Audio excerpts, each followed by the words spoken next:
I'm alive. And I'm still alive. Very, very live.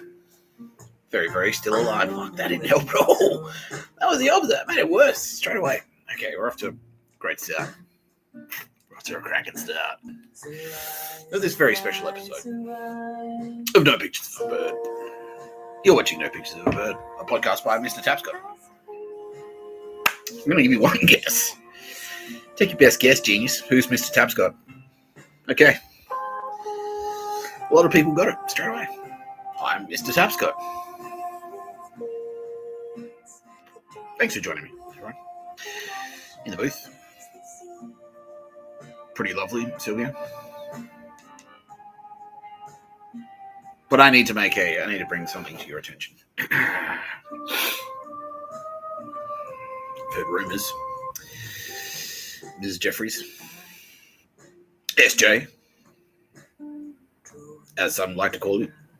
On television. Your colleagues on the TV. To give the sense of the colloquial banter. You're all buddies, right?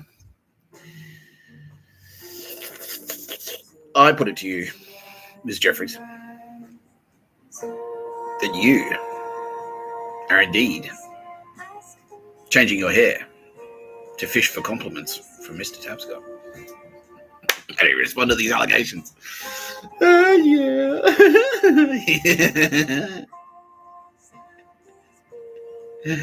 Yeah, well, it worked. Yeah, that's great. I think.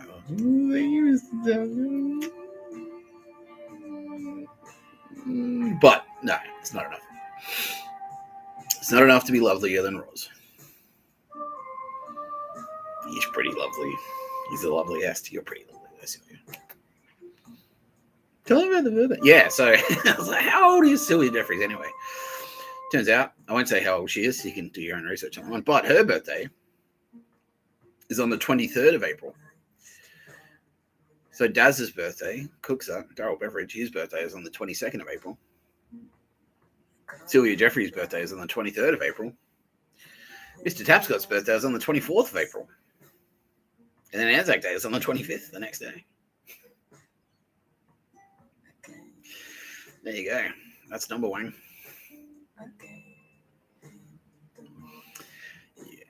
Yeah. Anyway. No. Tarvana told me that. Like, I saw you on the... It's been great, like, seeing you on the telly. Yes, I miss you, Carl, deeply. I'm pretty gay to you, Carl Stefanovic. Big fella. He's like, awkward homoerotic, non-homoerotic handshake. Awkward pat on the back, he says. I also hold you in. Thanks, mate. I also hold you in high esteem. Yeah, he's like, you got to banter. Oh, my bloke, though, Mr. Tapscott, you got to banter with me about the cane toads. Oh, I don't know. Cooper Cronk not looking good for selection, says Cal. Oh, fuck. And then I've got nothing to come back with. Oh, hell. Well, ever since Jonathan Thurston left his side, you just haven't looked as strong, have you, Cal? You Maroons. So that's true. Oh, gonna have to pay that. I'll have to pay that one. Yeah. Yeah. No, I saw you on the telly this morning. It's been nice. It's been nice seeing you on the TV early in the morning, SJ. Sylvia. She's like, you're not my colleague on... That's a Channel 9 thing, Nick, and you're not even on Channel 9. You call me Ms. Jeffries.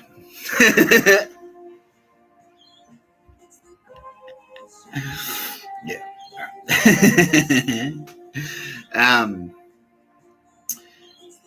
Well, Ms. Jeffries. No, it's been nice seeing you. Like first thing in the morning. Yeah, I was going.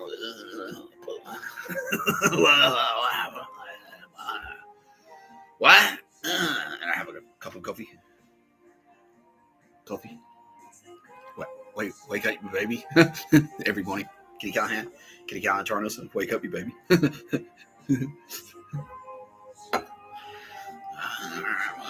Oh, yes, Jay. Hello. Yeah. I mean, Miss Jeffries. You know, you just make it feel like you're one of the team, though, and your viewers. Like, hey, it's my buddies. Rolls is like, yeah, that's the point. That's why we do it. Keep it casual, nice and relaxed, Inclusive. Thank you, Ross. Yeah, couldn't have said it better myself. Yeah, you want the viewer to feel included, like they're part of the team. They're catching up with their pals. Exactly.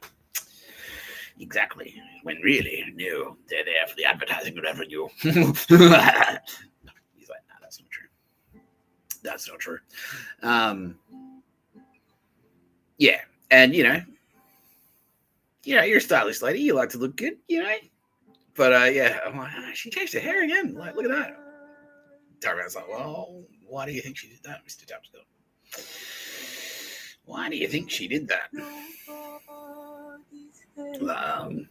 Contractual obligations. I don't know. She's like, no, you fucking idiot. She wants you to give her a compliment on no pictures of a bird. I'm like, I can do that. Yeah. That's sweet. That's adorable. Says SJ. Thanks, Cecilia. Isn't this nice? Yeah, isn't this nice? Yeah, we're doing like a nice little. Oh, how gay are you, son of man? Flirting with women? It's gay.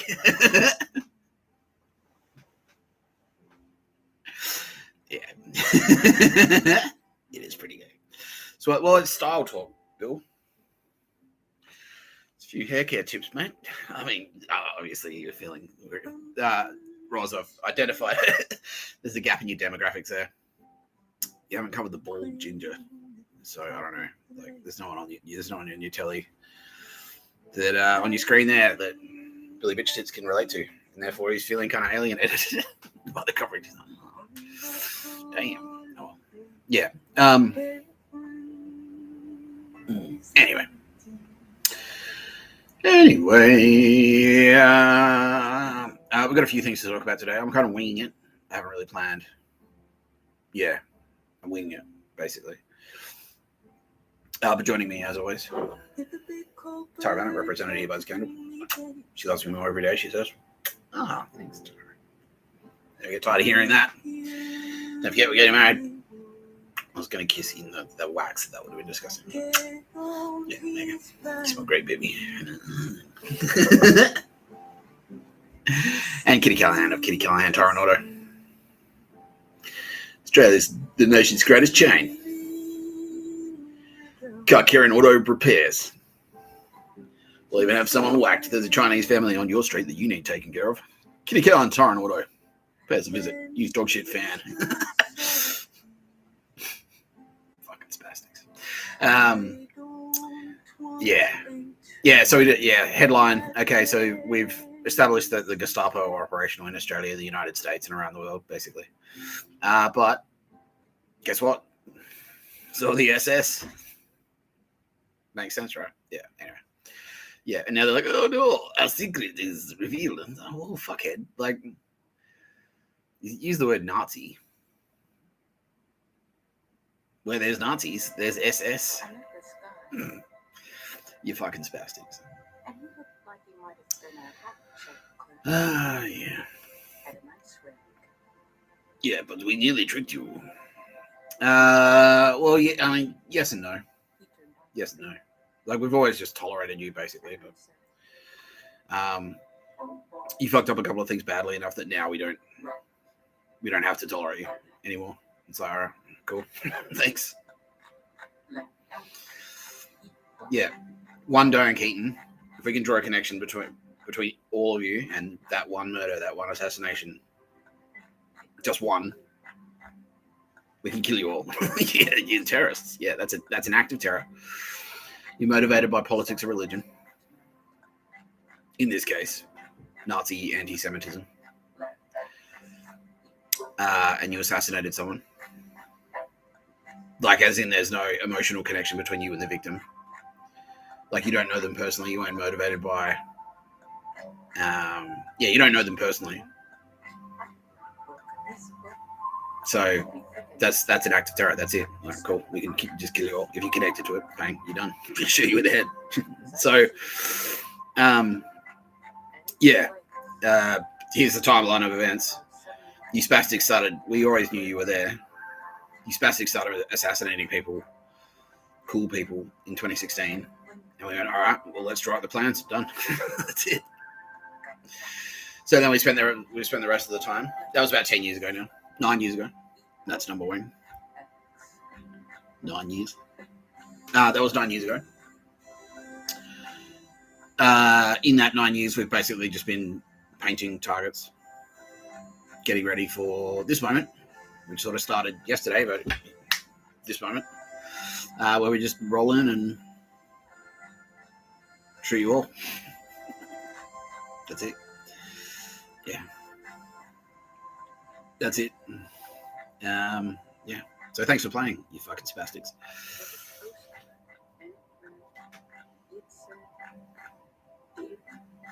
Yeah. Yeah. Yeah, it's definitely like it was the long game, yeah. But the whole time, and that's what, yeah, it's the same. It's the Agincourt thing. It's like your arrogance, like your arrogance is what fucked you up because you assumed you were getting away with it just because we weren't saying anything about it. But it's like, nah, like that whole time we're like, all right. Let them think they're strategic geniuses who have outsmarted us with like barber shops or something. You fucking idiots. Oh no, oh wow. How could we possibly crack the code? We're fucking preparing like, you know, real weapons and stuff. Yeah. Spastics. Anyway. We do have a pretty big episode lined up.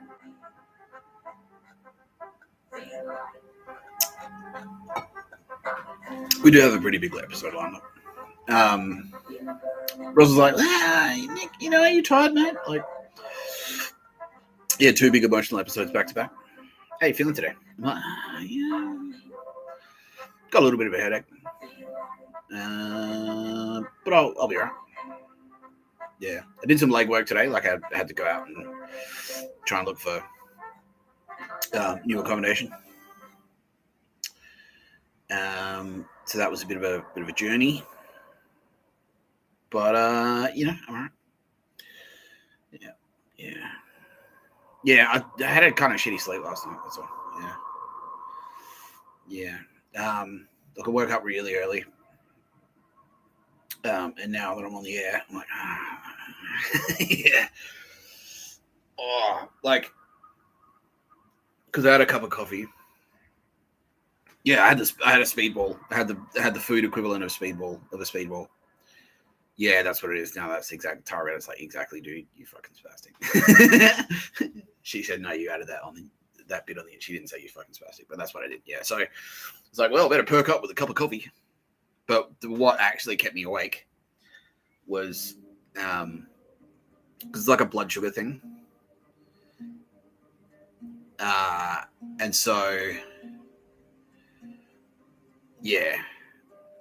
So because I like fucking I spiked my like if my blood sugar's up, it will make me sleepy. I want to go to sleep, and that's why I wake up early because my blood sugar drops. It's not a bad thing. It's just normal. So I woke up in like, and then yeah, I'm kind of animated, but I'm still a bit like a bit fucked up. And then I'll have like a fucking. Like if I don't eat, like, and that's why, like, a lot of the time I'll keep like a bottle of Coke in the fridge because if I have just like a swig of Coke, the sugar in that will, like, and I'll get knocked out by it. But I didn't have any Coke in the fridge, and so I woke up at like 3:30 in the morning, just like, and then I like napped, I dozed a little bit at like for about 20 minutes, a couple like 5-minute like little naps. At like 6 a.m. or 7 a.m. And then I was running around doing stuff. And then I came back and I took another nap. I was like, well, I'm just about to go on air. So I'd better have a cup of coffee. And then while I was drinking I was like, well, that'll perk me up. So that's the upper. But then at the same time, I ate fruit mince pies. And so that's got like, it's sugar and fucking carbs. And that's what knocks you out, and salt as well. Yeah, so it's a combination of those things. Because that's when I walk around. That's what I'm depleting. That's why like people drink Powerade, right? Because like you can drink water, but you're not replacing all the sodium that you lose when you fucking sweat. And so yeah, because I ate these like fruit mince pies, and it's like salty and sweet. There's a little bit of salt in there in the pastry. There's sugar in it, obviously. And it's like, and that's what your body replaces. And it's all right, mission accomplished. Time to go to sleep. It's fuck. It's like, I just had a cup of coffee and the sweet thing. Yeah. But you know, whatever. We'll make it one of those episodes. One of those episodes. Bit of a nod off on the like ASMR. Yeah. No pictures of a bird. Special edition. Nick Tapscott falls asleep on the air. Live on the internet. One man goes to sleep. Wake up, you baby. Yeah. But yeah, I mean, that's a perfect segue into what I was going to talk about next. So, dog shit report. You fucking artards fell for it again. Because how many times, like, and I've said it, like, openly on this, like, what I do and why I do it. It's like I do the same thing every day. I go to the same places to do the same things, and I do this specifically. So I'll go to Woolies to get like a sandwich, and I'll go to like there's a certain convenience store where I'll go to fucking browse the energy drinks at roughly the same time every day. I'll walk the same way to the same train station, and I'll catch the same train at roughly the same time. And I'll get off at the same train station in the city, and then I'll walk the same way to the same spot and do the same things. And I do that specifically to lure out suckers. Like, there he is. Let's go in there. So these fucking dickholes. And so I set one up. I was just like, well, this is, yeah. It's like, and I've said openly on these videos why I do it. And I've said the consequences, like if you turn up to harass me, that's an act of terror, because if you're connected to this Nazi dog shit, it's an act of terror, which means we're entitled to shoot you. Many people are starting to realize that that's not hyperbole when I say that. No, it like literally shoot you till you die. And by that I mean your heart stops beating, because this is what dog shit fan has done to people's fucking heads, right? Because I've always been the talk straight guy. I've always been the straight talk guy. So just say what you fucking got to say. It's like, you've got to, like, yeah. Oh, dancing around. It's like, oh, well, maybe someone, feel like a Kleenex to you. What the fuck are you talking about? What do you mean? It's like, and then 20 minutes later, it's like they're miming shit. Like, ooh, maybe. Whoopa, whoopa, whoopa. What the fuck are you doing? Yes. Episode, like, yeah. That episode of The Simpsons, like, what, man? Just doing weird shit. Like, and then they go, like, you've got a booger. Why didn't you lead with that? Fucking hell. Why didn't you could have said, we've been here for 45 minutes while you're talking about, like, fish and caves or something. You told me a story about a kite, and also said some shit about, like, there's a shoe sale for Howard Hughes on or something. Why? Like, you're just trying to tell me I've got a booger and I should probably blow my nose. Why don't you just lead with that, you fuckstick?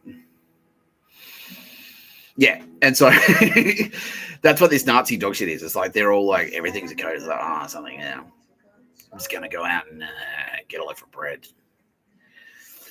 Might get the pizza with mushrooms on it tonight. And it's like, and they're actually saying something else. And then you try and talk back to them. And you just like, and I'm talk straight guy. It's like, I'm going to go here and do this. And then I do it. And they're like, what are you doing? Fucking, there's a whole story behind there. I had a dickhead selling in jail, but I'm not going to tell that story today because I'm tired.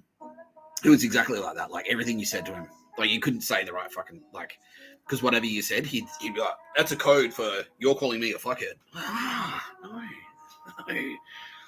That's a code for you think I'm dumb. I'm like, no, what are you talking about? Anyway, I'll bash you. Fuck, he was just best. Anyway, and now it can be revealed. Yes, I did think you were fucking stupid. Ironically, for constantly thinking I thought you were stupid. Idiot. Anyway, dog shit fan. That's what it's done to people. So when I say it on the video, it's like, yeah, I do this to lure out suckers. Because when the suckers get lured out, they're committing an act of terror. I'm baiting them into committing an act of terror in front of me. And then police or military can shoot them in the head until they die.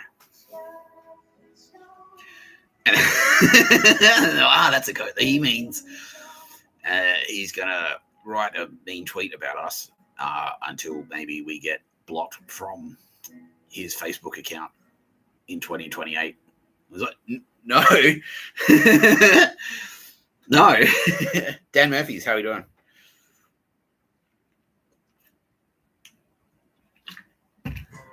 No pictures of a bird where you went. No pictures of a bird where you went. Suck shit from fucking Canada, you bastards. Suck shit from Canada, you fucking cunts. We will Canada, don't worry. Mark Harney's going like, can you do an episode on John Dainsworth like you did for fucking Daz and Mitch? I'm like, yeah, I can do it. Yeah, for sure. Yeah, I'll do that.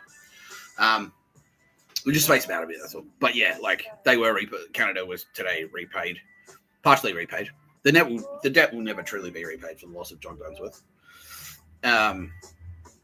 But don't worry, much like Daz, much like Mitch, he does still exist as a pattern of energy because he was like, yeah, he was a cool guy. And so yeah, I could do a whole thing about him for sure. Yeah, I'm gonna put the kettle on again. Yeah, I'm gonna have another couple. That's what I'm gonna do. All right. Is that relatable? You reckon, Ross? Am I alienating anyone? Like, well, 16 to 24-year-olds in the outer metro might switch off, Nick, but nah, you should be right. Can you call me NT, please, Ross? Sure thing, NT.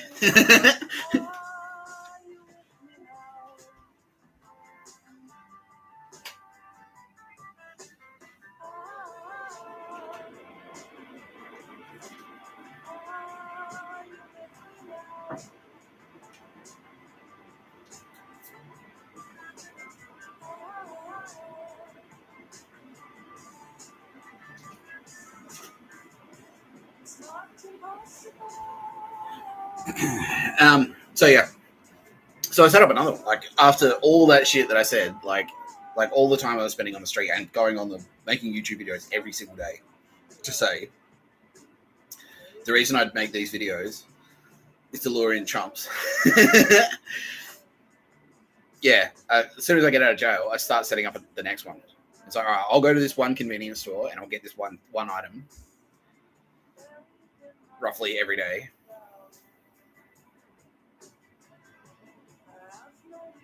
At roughly the same time. And I'll do it so like lots of people can see me do it. I won't make an effort to hide it at all. Yeah. And I'll carry it around.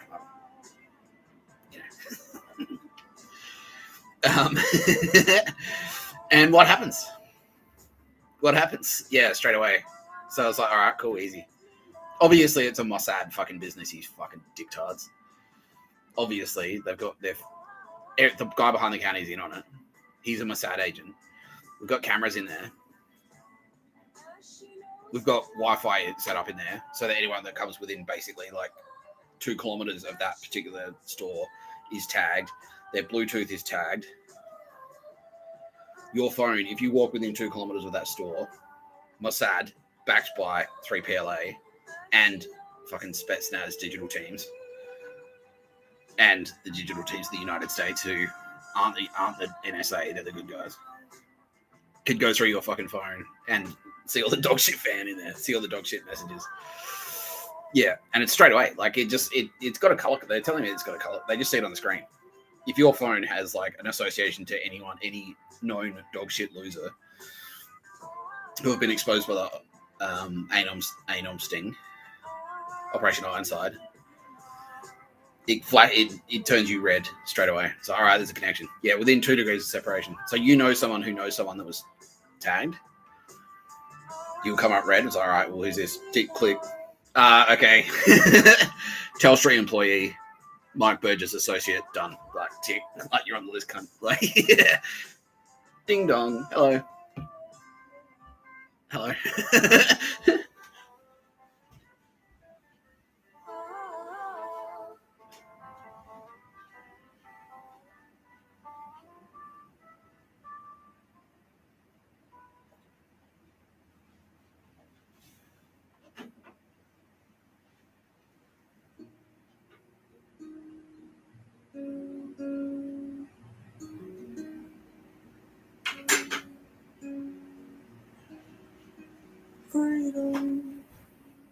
Wake up, you baby.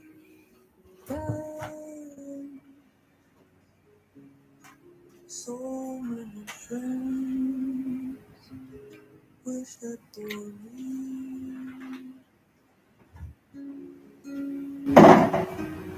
stolen. Yeah. So thanks for playing, you fucking losers. So yeah, I get there today. I arrive at the train station today, as usual. Walk the same way at the same time, same pace, doing the same, listening to the same thing on Spotify. Get there, they give Mossad give me the little wink. You know, it's like today's the day. They couldn't help it. They could not resist. They couldn't help themselves. So I'm just about to get to the shop, and then I suddenly change direction and walk in another way, and all of a sudden, all these fucking Nazis like looking sad, like you pieces in the fuck you, you fucking idiots. Yeah, because I thought, oh, sorry, did I spoil your fun? You fucking, he'll never suspect that we'll try and poison him. You so stupid. Yeah, and then I on the back, and then they give me the look like, it's the same look that bitch gave me on the train when she turned up to witness my assassination just for kicks, and then I didn't get assassinated, and she looked all sad. So, I'm sorry. How inconsiderate of me. Where is she?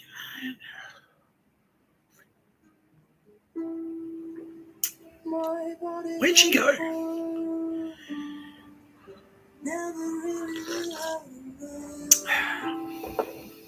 Where are they?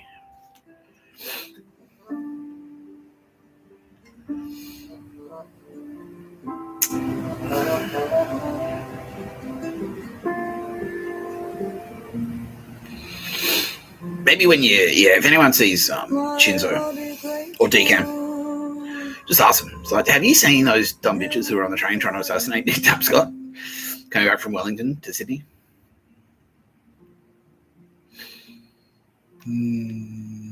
Yeah, okay, right, already. Oh, wow. Yeah, well, we believe you now.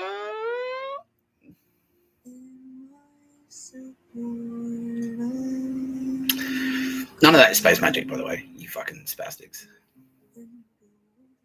That's definitely going to be word of the year 2026, 2025. Yeah, next year it'll be word of the year, spastic.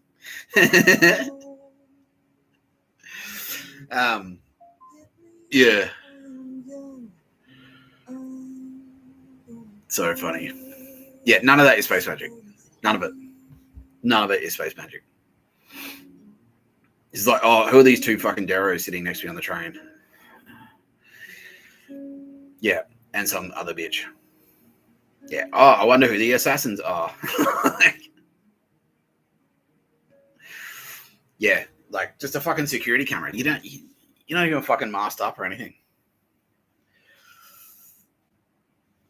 Although, okay, ASAP Ferg, to be fair, he does have the line. When they masked up, they're coming for your ice. But when they barefaced, they're coming for your life. But yeah. But that's in the block. That's on the hood. That's in the hood. You're on a fucking train. The camera's like, you paid for a ticket using your own credit card. Like, how dumb are you? Why are you so stupid? Well, why were you so stupid? Yeah. Anyway, let's talk about like a mobile. What if it's brought to you by Leica? No, I don't know. I just thought I'd throw you in there. What if it's Bill Burr's gay? Brought to you by What if it's?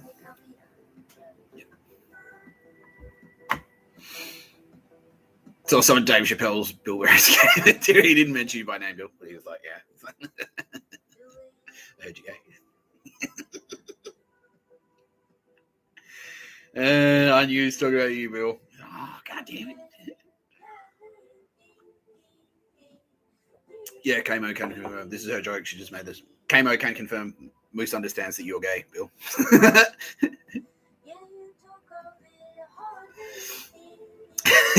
He understands the concept of gay. Which one's the gay one, Moose? Oh, Bill Burr is really gay. What are you, Bill Burr? Oh, God. Even interspecies now. Yeah, sorry, Bill. Sorry, Bill. Yeah. Anyway. Bill, you get in the way. You get between me and my sponsors, mate. This weird fixation I have on being gay on the internet. Anyway.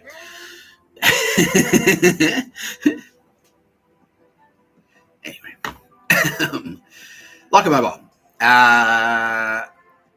Yeah. I'm not saying it's a kickback, right? It's not. I'm not saying that. Definitely not saying it's a kickback. It's not a kickback. I won't get. No. It's not a kick. I'm not. No one's. I didn't say kick. I didn't say I'm getting a kickback. It's not a kickback. It's not a kickback. It's not. But if you buy one of these plans, I'll put a link in the description of the video. And if you buy one of these mobile plans, I'll get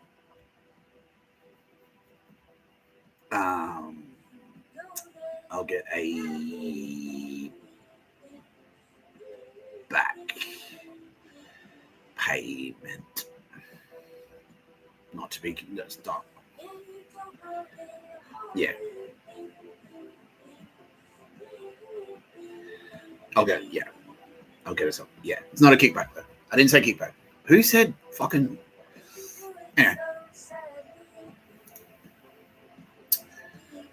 Oh, good. My laundry is done. No, I'll get paid. I'll get some money if you buy one of these. I'll put a link in the bio. I'm authorized to offer you a 60% discount. Like a mobile. If you do that, I'll get some cash. And these are the discounts. Look at that. 20 gig, 28 days for $8. If you own your device outright, it's like your phone bill is like $8 a month.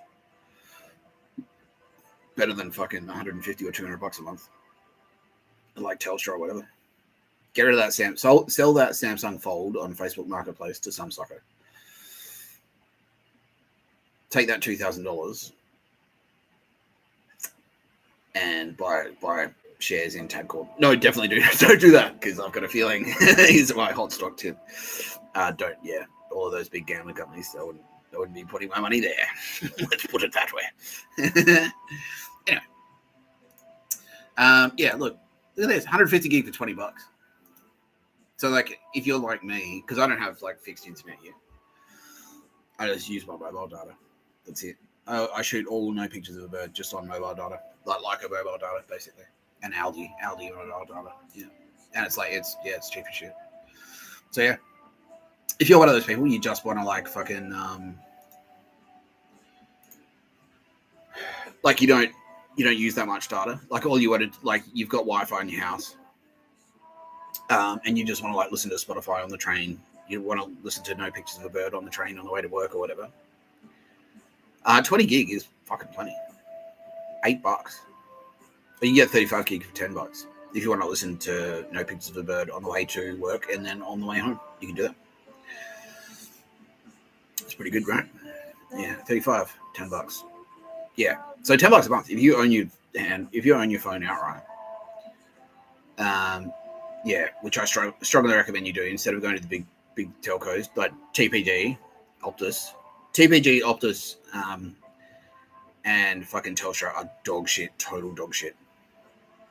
So I strongly recommend do whatever you can to get out of those plans. I remember what they did to me when I tried to leave Optus. They like wouldn't let me do it. They wouldn't let me like, yeah, they wouldn't let me fucking, they wouldn't let me unlock my phone from their network. Them and Samsung, yeah. Optus and Samsung. They wouldn't let me unlock their phone from their network. And then when I tried to sell it to someone just on Facebook Marketplace, so it's the phone with keep the SIM, whatever, just take the number. They threatened me. They sent threats. Dog shit. Yeah. Yeah, Yeah, so if you're on any of those big telcos, Vodafone, Telstra, Optus, get rid of it. Buy a phone outright. Go to JB Hi-Fi or Officeworks, who are both trusted with the capital T businesses. Buy a handset. Buy a Google handset. Buy a Motorola handset. Buy a HMD Pulse Pro for like $200 or whatever, and then get a Leica SIM, and you're good to go for $8 a month. You just buy the handset, and then you're sweet. You get that SIM, $10 a month. That's it, just once. that one payment. Yeah, instead of paying like fucking $3,000 over 2 years or whatever it is. Like that. Anyway. Yeah, there's a link in the description of the video. Use that link and it will take you to a landing page. Use the landing page, get yourself a SIM, and you are good to go. 80 gig for $15. Look at that. Fuck. That's fantastic. Fantastic value, right? All right. Well, this is one dog shit thing we can discuss straight off the bat. Fuck you, Optus, because we know. Okay, this is a couple we can roll a few things in. So clearly by now that the plans are in motion, people are figuring out exactly what the fuck is going on, which is the Allies, the cool people, yet again at war with Nazis. Except these Nazis are very stupid, and don't have like the last Nazis that we had to fight had like the best tanks in the world. They had Panzers and shit. These Nazis don't have fucking anything. They've got dog shit fan and pictures of a bird. And we've got guns. So they're fucked. Yeah, it's a turkey shoot, pretty much. Even the Taliban, like, at least they've got AKs. These Nazis are shit. they've got bitchiness. Well, we've got MP7s, we've got drones. Yeah. Anyway. So people have kind of basically they figured it out, and it's like, well, now we can. And now that I broke cover first. I had to go first, straight off the boat, straight into the enemy fire. That's me, Tom Hanks, Saving Private Ryan. No, that's not true. Hey, Mr. Hanks. Hey, Nick. Yeah, good thing you, Tom. I will talk to you one day, sir. He's like, hey, go deep on me, creepily. Go creepily deep on me, please. Creepier than Bill Burr would do it. Creepier than that. And it's like, fucking hell, bro. That's careful what you wish for. Be careful what you wish for. Anyway. Yeah. Great.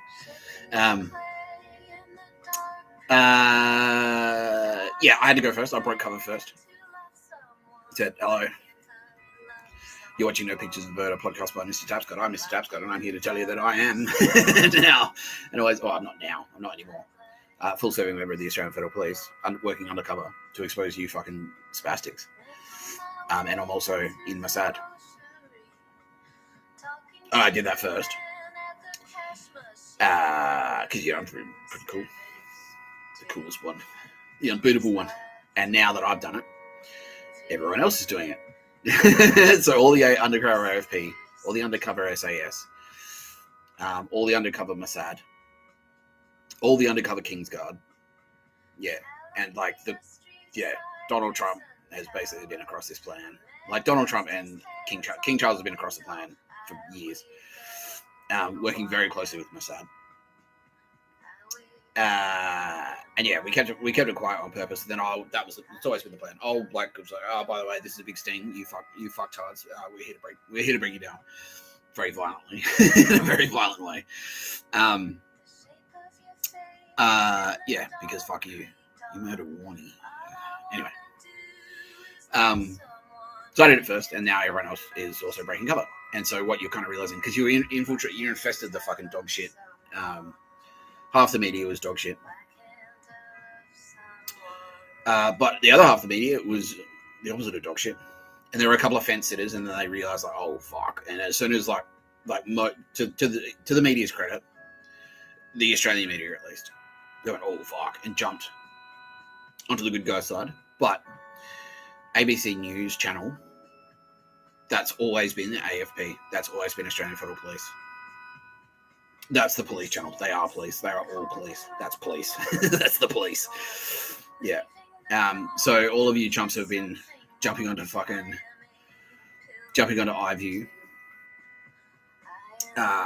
to watch any news program produced by the ABC. Yeah. You've been tagged. Yeah. You've been tagged. Yeah. So headline ABC, and now like that there was a unit inside ABC News who were just straight up. They were cops who went in pretending to be journalists, and now it's just like nah, like it was just straight up cops. Yeah. Joe O'Brien. Joe O'Brien is a police officer. That's just what he is. He's a cop. He's not. He's a cop pretending to be a journalist, not the other way around. Yeah. Nate, same. Nate is a cop pretending to be a journalist.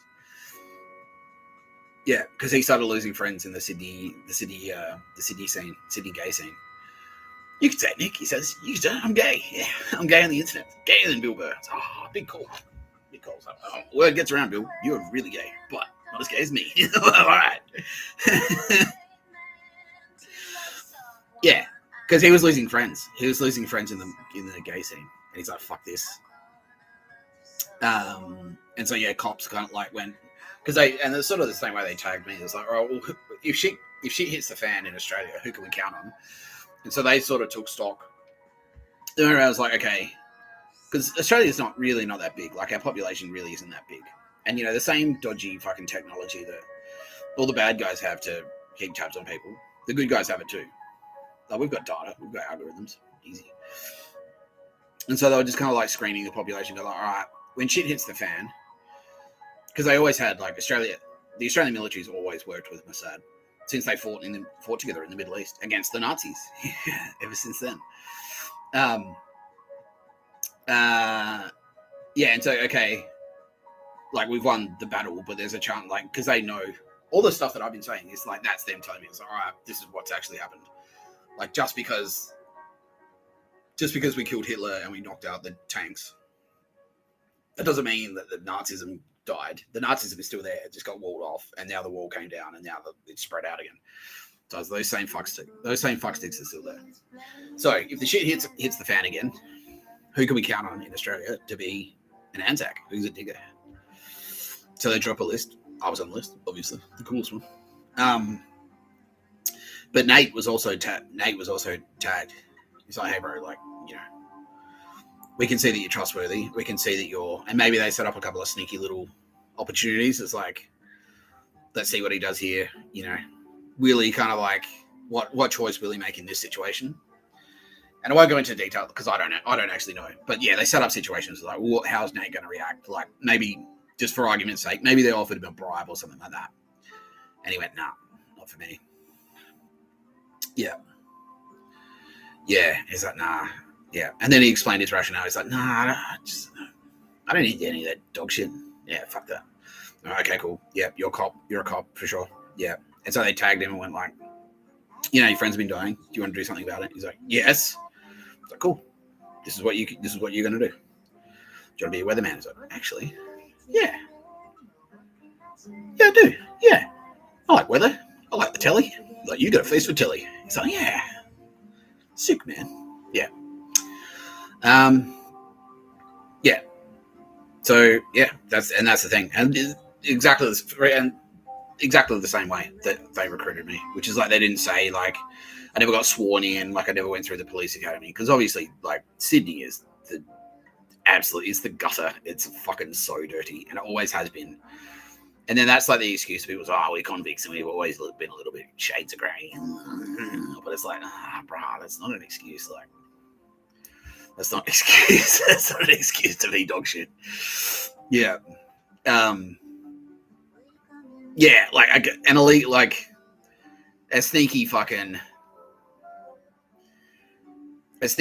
game in the back room is different to running a fucking child sex slavery ring. You know what I mean? Like,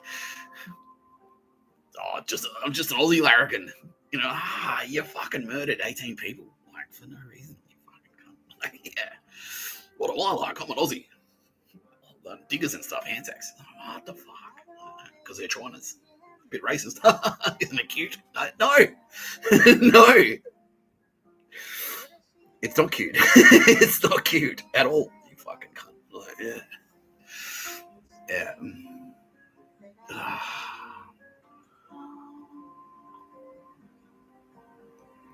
Anyway, so yeah. ABC equals police. Yeah, so they went in. A unit of police went in, infiltrated the ABC, went into the ABC. ABC upper management, like Ida Buttrose, she's AFB. And she's always been like that. And yeah, to fend off the fucking, because she's up there, like the dodgy pollies, like ScoMo is like, who can we get rid of? Trying to come in and like, yeah, provide surveillance on fucking assassination targets and shit like that. And they're like, well, we're happy to do that, but just against you, not for you. Basically, ScoMo, because you're a cunt. Yeah. And fucking, I'm being very strongly encouraged to preemptively adjust my lighting. So I won't do that right now.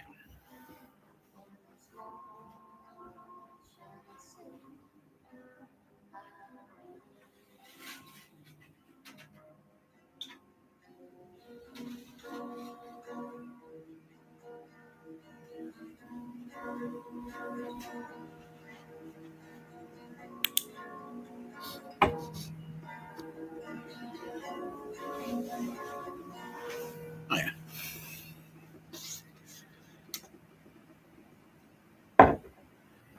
Who remembers this? Huh? Well, not many people because yeah. No lightsabers where they went. No lightsabers where they went. No light, no sabers. No lightsabers. No pictures of them. You're watching No Pictures of Murder podcast by Mr. Tapscott. I'm Mr. Tapscott. So anyway. Yeah.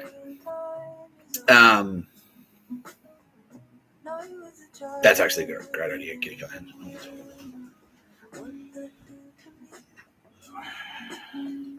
Thanks, Tarbin. There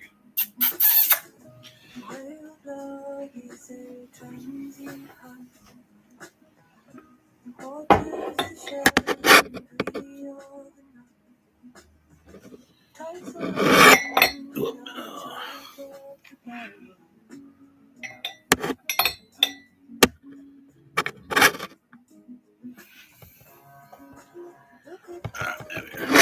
Oh, for fuck's sake.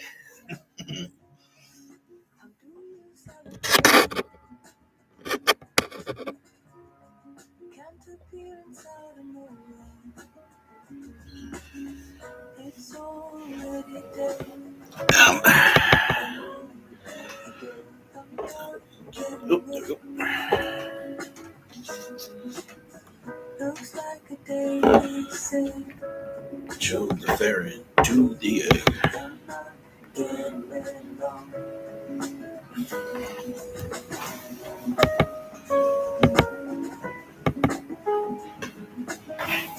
Rushed in to hold down page.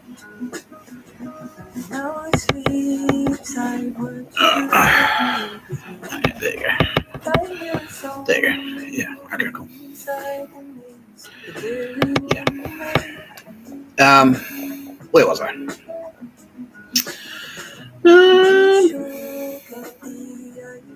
Yeah. So yeah. Fuck. I lost my train. What was I talking about? I was talking about like yeah, AFP Auckland Police. Yeah. AFP Auckland Police. Yes. No. ABC equals police. Yeah, and they did it the same way they did it to me, which is like you don't go through any formal training or anything like that. But it's like, nah, you're a cop. Like we're empowering you by a cop. The King of England knows who you are. Mossad know who you are. They'll do a couple of trust exercises, like you know that, like, nah, people know you're a cop. Fuck, what was I talking about? This had a point that was leading somewhere. Oh, anyway. Oh yeah, so yeah, okay, yeah, that's it. Yeah, so So what's happened in the background is like now the bad guys have kind of figured it out as well. It's like, wait, yeah, because Channel 7, they're like, oh, play all these dog shit ads as Nazi propaganda against Mr. Tapscott. Play all these, like, write all these scripts in your fucking home and away in the block that are straight up Nazi propaganda and anti-Mr. Tapscott and death threats to Mr. Tapscott and his friends and family. And also everyone else. Yeah, heaps of other people. Not exclusively Mr. Tapscott. And gloat about the murder of Darryl Beveridge. You fucking dickholes. No pictures of a bird where you went, oh, sorry, Scott. Oh, sorry, pal. Anyway.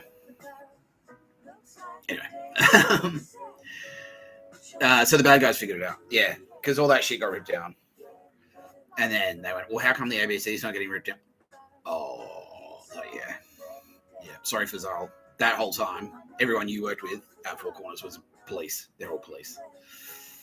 Yeah, Linton Besser on Media Watch, police. Yeah, sorry fucking to that other spastic, Paul Barry. Yeah, fucking no picture of the bird where he went. No, Uncle fucking bully. Yeah, yeah. So all those jobs that you had been bragging to, past tense for Zal, because where's Mahmood? Where'd he go? Anyway, we're police. Maybe I should just go on while I'm in South Australia. I'll go for a drive, see if I can see our friend, if you know what I mean. Yeah, he's spastic. You fucking retard. Yeah, cops. They're all cops. So the bad guys figured that out. It's like, well, how come ABC's not getting? How come like everything else is getting ripped down, but ABC aren't getting ripped down? Fuck. And so what's happened is like now all the coverage, like the coverage on ABC News, is just police. It's the police radio. That's what it is. It's the police fucking police. What do they call it? The monitor, whatever. Yeah, police scanner. That's what it is. It's the scanner. It's the police scanner. Yeah, and so Optus, having figured this out, have knocked the broadcast off the air in like the Northern Territory, Queensland, and parts of Western Australia, which is tampering with not just tampering with a broadcaster's it's not just tampering with a broadcaster's infrastructure, which is punishable by up to 10 years in prison just on its own. Even if it's like Nova Radio, if you go to Nova Radio and you throw a brick through the front window, or you like rip open the fucking power board outside and start pulling fuses out to pop the power, that's 10 years. That's Nova. That's a commercial radio station. But if you do it to a publicly owned broadcaster, like by the government, that's an act of terror. And if you do it, and now that it's been revealed that the ABC is not just the publicly owned broadcaster, but it's also the military and it's also the police. You're fucking around with police and military infrastructure, so straight up shoot to kill. And that's what's happened. We found you and shot you. Yeah. Because that's what you're doing. It's like you're fucking around with military equipment. You walked up to a military base and you started like trying to rip down the radio antennas on top of a tank. They're just gonna shoot you, dude. Like you're fucking spastic. You're absolute spastics. How many? Yeah, 4 were involved. Just the stupidity, like I'll fuck around with the satellite. And yeah, we'll fix it. But like all it does is like shuffle you up the list of priorities because you're on the list anyway. But it just means you're going to go earlier. That's it. That's all it means. And we'll fix it. And thanks. Thanks. Yeah. Yeah. So anyway, that's why I wasn't carrying it. But that's why I don't carry a badge. Because it's a whole fucking, all of us. Like we've got our own pictures for bird, you spastic losers. Yeah. AFP. Australian Federal Police. Yeah. Yeah, conceived by the Australian the Australian Federal Police is an invention of the Australian Criminal Intelligence Commission,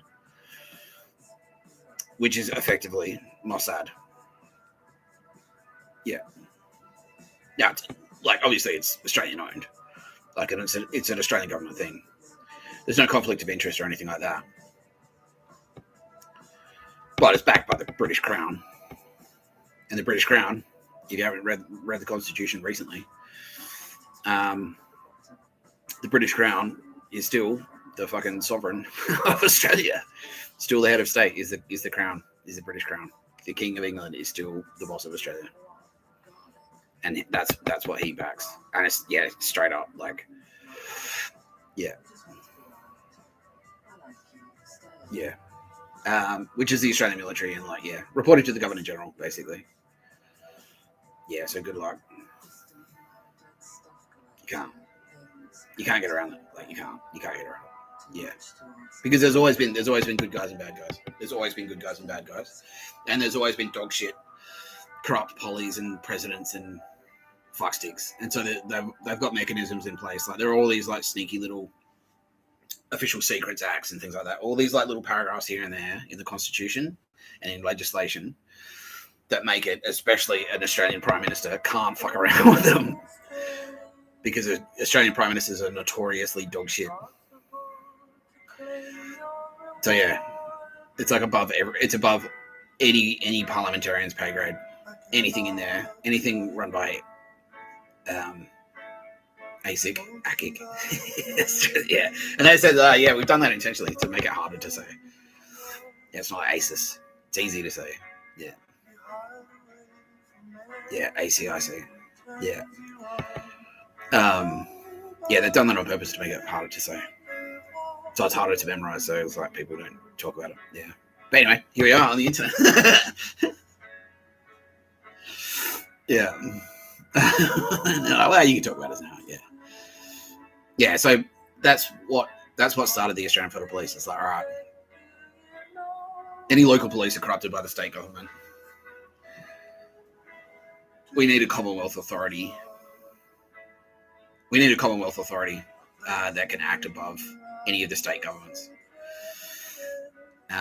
Yeah, and even the federal parliament. Yeah, they just answer. They basically just report straight to the Governor General. It may as well be the Australian Federal Police. May as well be the military. Yeah, they are the military. Yeah, it's just straight up. Yeah, they report to the Governor General. The Governor General reports to the Crown.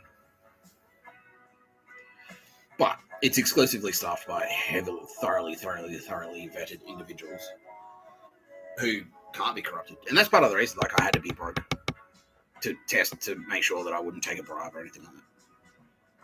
It's part of it, yeah. Yeah. But yeah, they're like, well, we realise now what you would have done, which is just take the money and kill them anyway. So yeah, pretty much, yeah. Yeah, that's what I did in the past, yeah. Yeah. Yeah. Oh, fuck, why not? Why not? You know. Yeah. Yeah. And now they realize, just like the Joker did. Yeah, that's right. Yeah, exactly like the Joker did.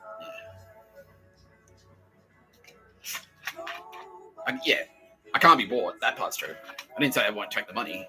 It's just like it won't be effective. Like, I'll take the money. I'm happy to take the money. But it won't change. It won't change anything. Like, yeah, I'm just like, all right, cool, thanks, man.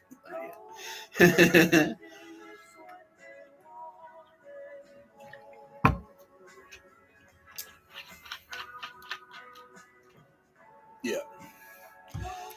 Anyway, that rule, accepting bribes and doing it anyway. Brought to you by Waffen. Waffen. It's not a kickback, no. Never taken any bribes. Dave Chappelle's never paid me to say you're gay on the internet, Bill. He's never done it. No, it's just like any claims to the contrary are completely spurious. Dave Chappelle has never paid me substantial sums of money to say that you're gay on the internet, Bill. No, isn't that right, Kitty Callahan? Yeah. No, she swears. Yeah. She swears on the Bible, honestly.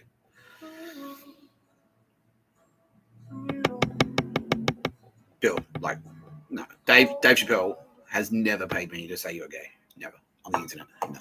Isn't it? Right?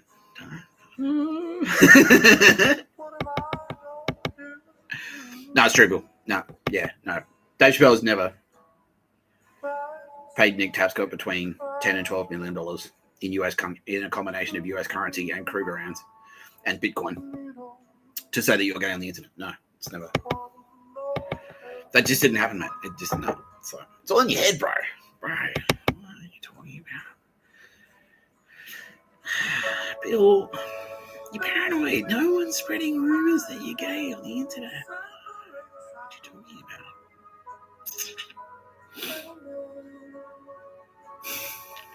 BillBurrisGay.com brought to you by Waterford.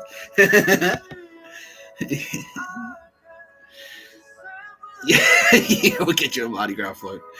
Yeah, Nate wants to get you. Nate's going to get you a Mardi Gras float, Bill Burr. You're the new gay icon of Sydney. You're like a bunch of gay dudes with like fucking bald caps and like 44 Magnums. Like, hey, Billy bitch tits. Yeah. Patriots merch, like Patriots t-shirts and shit.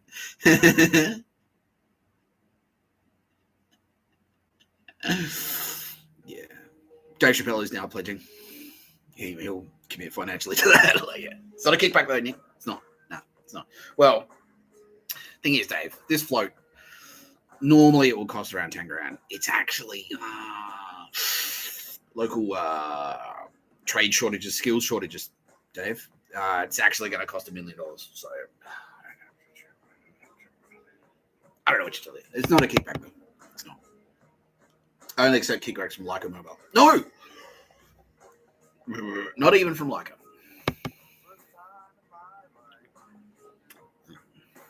Just hasn't happened. Anyway, they're like, all right, cool. Nick, you're talking shit. Good pace, man, says Roz. Good rhythm. Why don't we move on to the next guest? And we're like, all right, the first guest. Let's do that.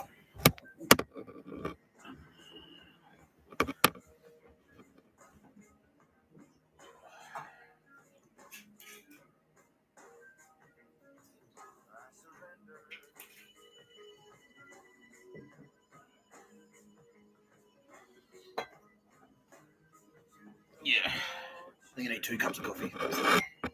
That's the magic. Yeah, 2 cups. Yeah. All right.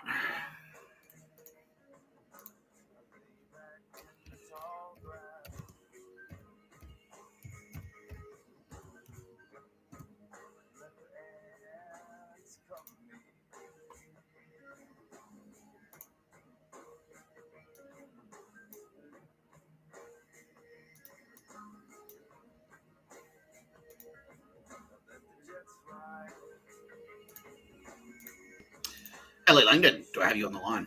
Yes, sir, Mr. Tapscott. Loud and proud. Even prouder than Bill Burr and louder than Sylvia Jeffers. Wow. Straight out of the gate. That's some confidence, right? Yeah.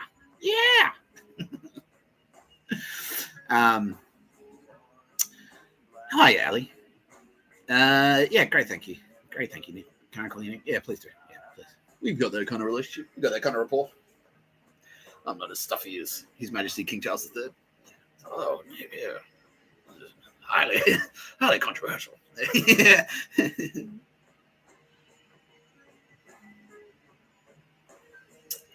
No, we can joke around. Just His Majesty the Third is fine. Yeah, no. Yeah. You can call me what the rest of my servants call me. Did I say servants? I meant subjects. Oh. Yeah. This is all his material. He's a fucking funny guy. He is. He's a funny guy. Yeah. That's him. Yeah, that's his material. Yeah.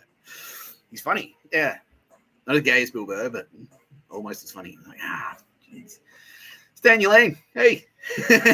Across the pond over there. Get George Washington, come back and kick your ass. Oh.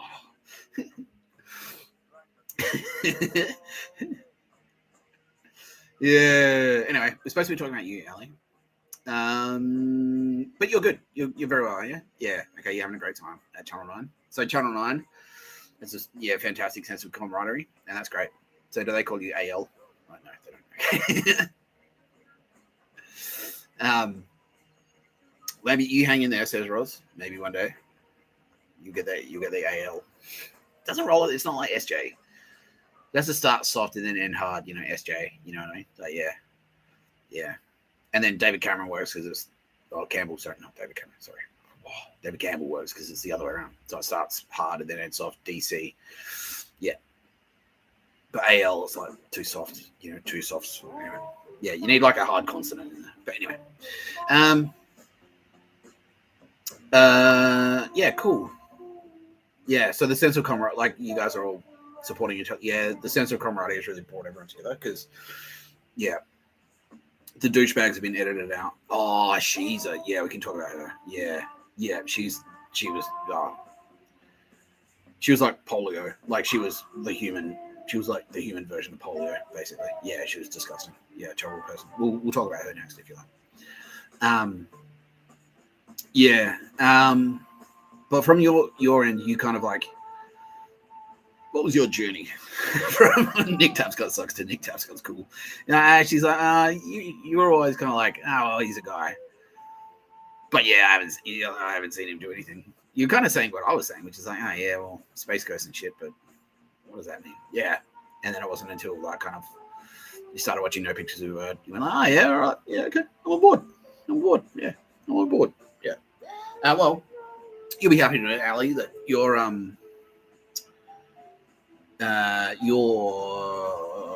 current affairs program, a current affair,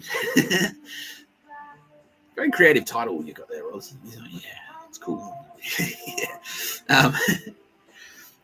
Helped me through some very difficult times in prison. Yeah, it was good because that's how the Anzacs were sending me like emails and stuff through. Sending me emails, like good quality emails, not dog shit like it was on Home and Away. Via a current affair, and that was fantastic. Yeah, and it really, really did help to blow my spirits. And so yeah, I consider you a very good, really good friend, even a best friend, Ellie. I also hold you in high esteem.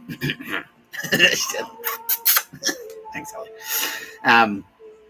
No, and then when I found out that SJ was a Turbo Babe, I was like, oh, sick. That's sick. Yeah, that's awesome.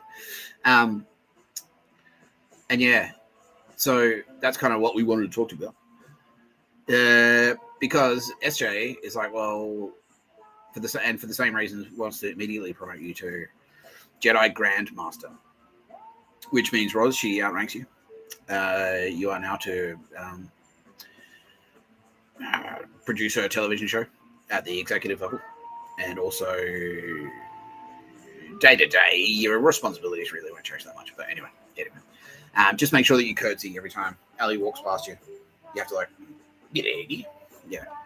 He's like, Stu's getting worse all the time. He says, yeah, well, welcome to the new regime. We're watching you, Roz. Says Kitty Callahan. We're always watching. Yeah. Cool. Yeah, and for the same reason that Sylvia wanted to promote her other Jedi Grandmasters, and that's because when you found out that Sylvia Jeffries was a Turbo Babe, you were cool about it. You were just like, oh, sick. Yeah, and you said, yeah, exactly what I said, which is like, well, yeah, that makes sense. She is awesome. Like, yeah, obviously, right? Like, yeah, exactly. Yeah. Yeah. Now, yeah, we'll do this right now. So we have written you into canon in a couple of places.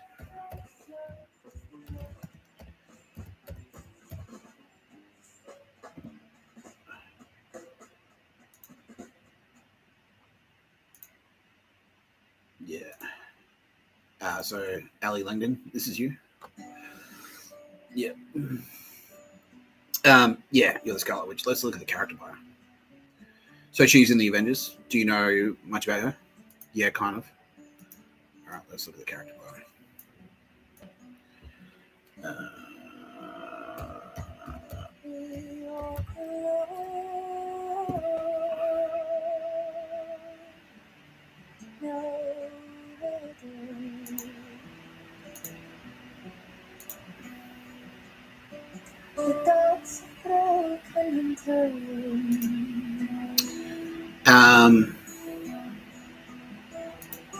Because you've got a strong talent for magic, basically. Yeah. So it's kind of like what I was saying about the the space magic, like people who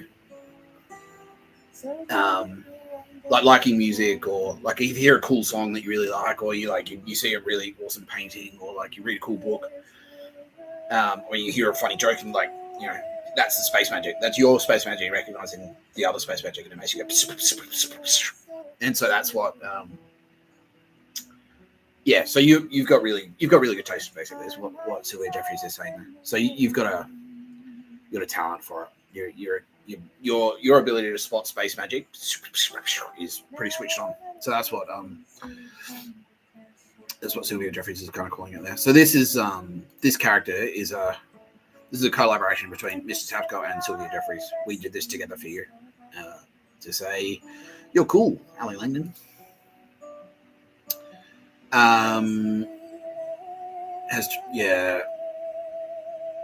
You're from Serbia. The character's from Serbia. So Pietro Maximov and Wonder.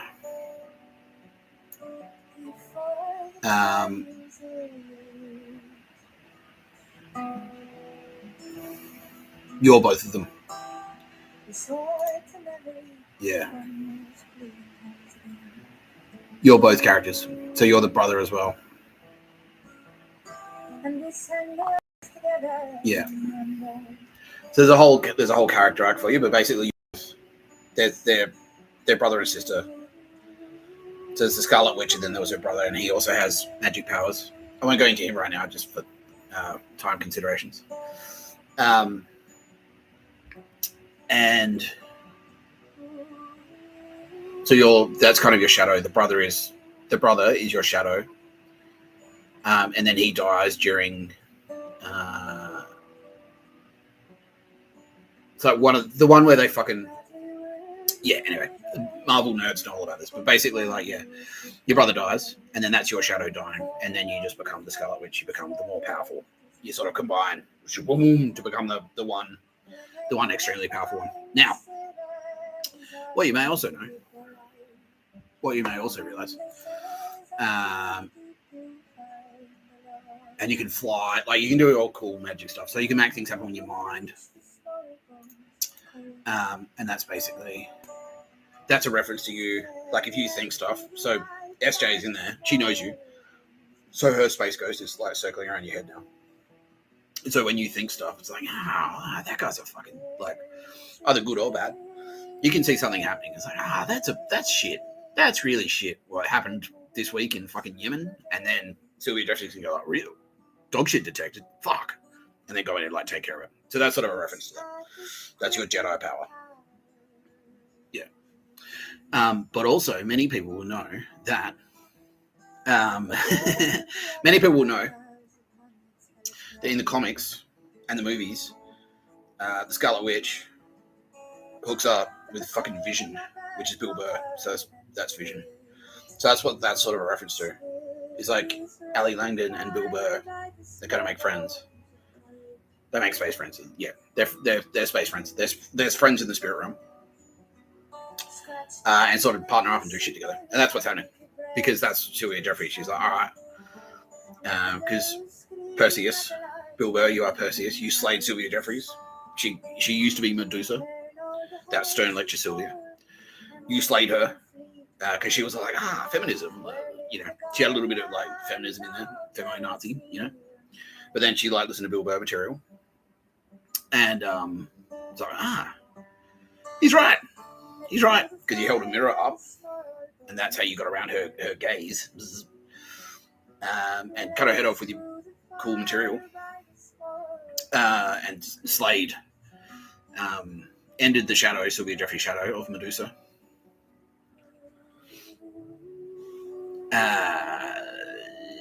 And that's, yeah.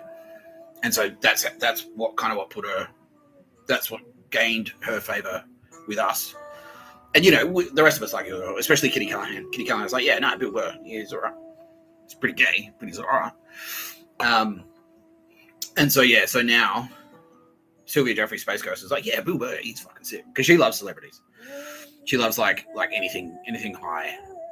Anything high art, high fashion, high comedy, you know. And obviously Bill Burr, despite being gay, despite his obvious challenges, he's pretty high up there, you know. So you're right up Sylvia Jeffries' alley. So she's kind of like in the spirit realm, Bill. Sylvia Jeffries is taking a bit of a shine to you. Every night when you go to sleep, and then she gently kisses you on the forehead and then flies away again. And yeah, your vision. Yeah, so your vision, because Mr. Tapscott made you a redhead, which means you think like Mr. Tapscott red, the manly color. You think like Mr. Tapscott, but you've got the yellow infinity stone in your brain, which is Kitty Callahan. So you've got a bit of Kitty Callahan in there. And that's why in the spirit realm, the Scarlet Witch, who's also extremely powerful as a Jedi, becomes best friends with Vision. Because you guys do Jedi shit together, basically. Yeah, do you have a Star Wars character? Yeah, she does. Oh, okay, yeah.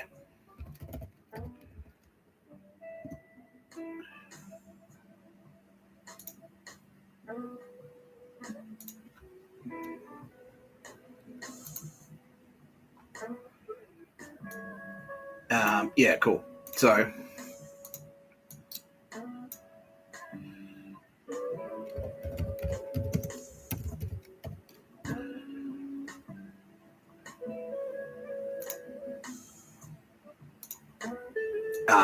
in the Star Wars universe,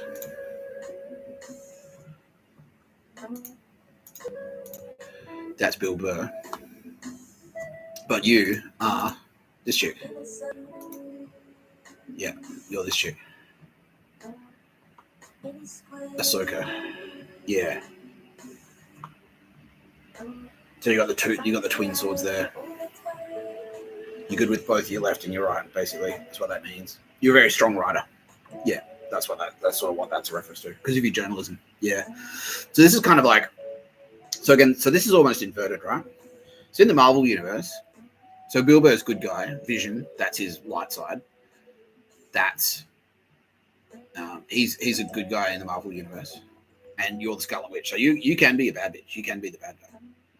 So your shadow is the Scarlet Witch, but in Star Wars it's inverted. So your light side is Ahsoka. So you're a good Jedi, a light side Jedi. Whereas Bill Burr is Darth Maul, and that's his shadow. So it kind of goes like that across the two universes. Yeah. So there you go. There is more, but just for out of time consideration, we won't go into that right now. But anyway, there you go, Ali Langdon.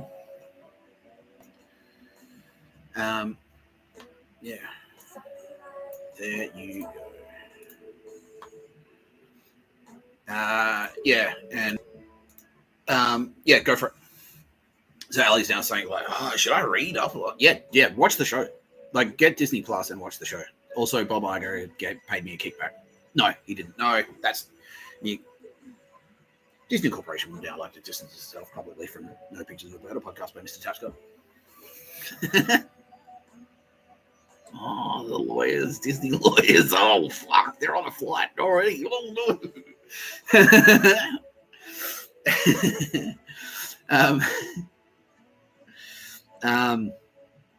Yeah, watch the show. It's about you. Yeah, and Kitty Callahan will be in there, and Sylvia Jeffries as well. Their Space Ghost will be watching it with you. They go, see, that's like the time you did this at Channel 9. Yeah, they won't do the tongue thing. That's the bad guy thing. But anyway, no, yeah, it'll make sense to you. Yeah, it'll make sense to you. Yeah, because like you've been listening to Bill Burr's material, haven't you? Yeah, yeah. That's you getting along with Bill Burr. That's the Scarlet Witch and Bill Burr hanging out. That's what that is. That's how it plays out in mythology. Yeah. Ali Langdon, Jedi Grandmaster, would you like to make a statement at this time? She would love to. Thank you, Mr. Tapscott. Thank you so much for bringing me on your journey. While she was skeptical at first, she realizes now, fuck it, why not? Yeah, exactly. Yeah, exactly. That thing I said, weird compared to what? Yeah, exactly. Like what isn't weird? Yeah, precisely. Precisely. Like, what's not weird? Yeah. Well, that's it. Yeah, and Sylvia Jeffries as well. Like, yeah, just the way you kind of like you just went like straight away. Just went like, yeah, all right, cool. Cool. Like, you didn't change at all. As opposed to, like, what we normally get is like, you're a cunt. Like, they try to murder you, basically, almost immediately. Yeah. You think you're awesome. Fuck you. Yeah. Tara lost about 3/4 of her friends, basically. Dog shit. Yeah. And Sylvia Jeffries as well. Like, Sylvia Jeffries had to cop heaps of shit from the bitches in the media. But no, you're cool. Yeah, you were just cool. You were just like, sweet. Makes sense. I love my best friend SJ. So yeah, cool. Sweet. So thanks, Ali. Thanks for being a legend. Yeah. Yeah. You got a good one there, Rolls. Thanks, Rolls. How do you feel? Like, are you cockroaches or cane toads, Ali? She's cane toads. Not even Cooper Cronk looking good for selection. Boy, spirits. No. She says, "Well, I hope Cooper Cronk doesn't look good for selection." That's what I think. That's what I hope. Fuck Cooper Cronk. Oh, Allie, unbelievable. Cooper, Mr. Cronk, sir. Please don't be discouraged. This is a tactic. She's trying to get in your head, man. She's trying to suck you out. Oh no. The Jedi trying to break her in. That's it. It's the Scarlet Witch in action. That's it. That's how she works, mate. You keep training, mate. Yeah, you need to look good for selection. All right. Thanks for joining us today, Ali. All right. Now let's pad that out with some questions, Ross, because I know people want to know what you did today, Nick. What's on top of my fridge? Actually, it's a microwave. There's a microwave on top of my fridge.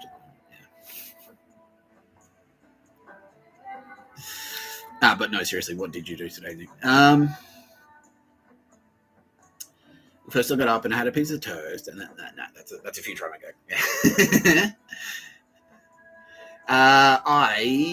What did I do? No, I woke up really early, like unusually early. Like, I normally wake up early, like 5, but today I woke up at like 3:30, and I was just like, okay. So just kind of like lay there, and because usually what I do is like I watch the previous day's episode of No Pictures of a Bird to remind myself, like, what did I actually fucking say? Like, so I did that, and then I had to go look for accommodation, low cost accommodation. So I had to go get 10 inspections, but I actually went to Balmain, and Balmain is fucking total dog shit. It is unbelievably dog shit, and it's like riddled with, which, yeah, we'll talk about later this episode. It's riddled with literal Nazis. Yeah, the proper Nazi party Nazis, like East German Nazi party Nazis. Yeah, like their kids and their grandkids, pretty much. Yeah, it's fucked. Yeah, it's absolute dog shit. Yeah. So yeah, I just walked through, and the same thing happened, and it's like, all right, because that's the thing.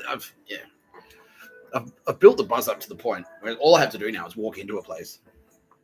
I'm like the human fucking flypaper, pretty much. So, hello.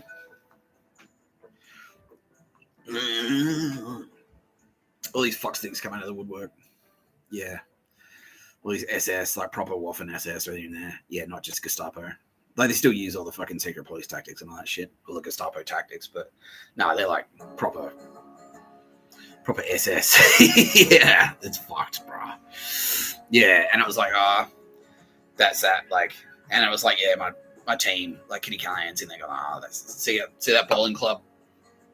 They fucked that up on purpose, and it's specifically to like erode the institutions. It's like, because the Balmain Bowling Club is the oldest bowling club in Australia, established in 1880,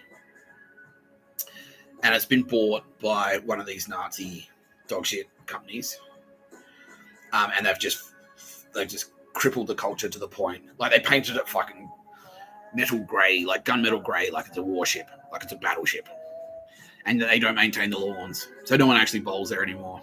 It's just poker machines and a TAB. And the cunts who are, if you go in there and you're not one of their Nazi dog shit scumbags, Yeah, if you go in there and you're not one of their dog shit Nazi scumbags, they'll like give you attitude, probably give you food poisoning on purpose. Yeah, heaps of food poisoning cases been linked to it. Yeah.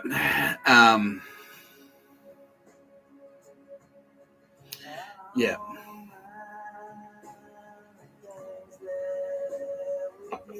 And heaps of like heaps of like Thai massage parlors there that are just basically, they're just like slavery, like straight up. Like they take their passports, they smuggle them into the country illegally on shaky visas, like dodgy visas, like student visas, but they're not here to study. That's how they get into the country. They get their passports taken away from them, and then they have to work as prostitutes, and they'll get paid like, you know, it's like, oh, your accommodation, like you have to live here. Your accommodation is $300 a week. We'll pay you $400 a week, and then we'll take the accommodation straight out of your pay. So you've got $100 left over for a week, and it's like slavery, yeah, straight up. And they still have to work like 6-7 days a week as prostitutes. Gross. And heaps of, now I'm being told by AFP, like, bro, it's like a fucking, all of that shit, all that Thai massage parlor, all of those, they're like frontages for child sex rings, pretty much. Yeah, that's what they are. Fucking disgusting. Yeah, read Matthew Flinder's Cat, everyone. I read it when I was in jail. It's pretty easy to read. It's not the best book, but it's, sorry, Bryce. He's like, it's not. Yeah. But that's the perfect illustration of what's happening in New South Wales right now. Yeah, so basically it's like this lawyer goes undercover for the AFP as like a homeless guy. And there are corrupt local cops.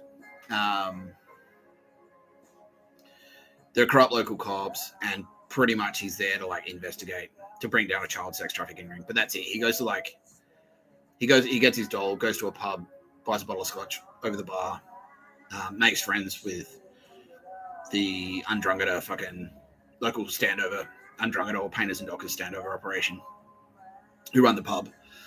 And there's a, because it's the cross in the 70s. So this is when it's like at its lowest, like it's dirty dog shit.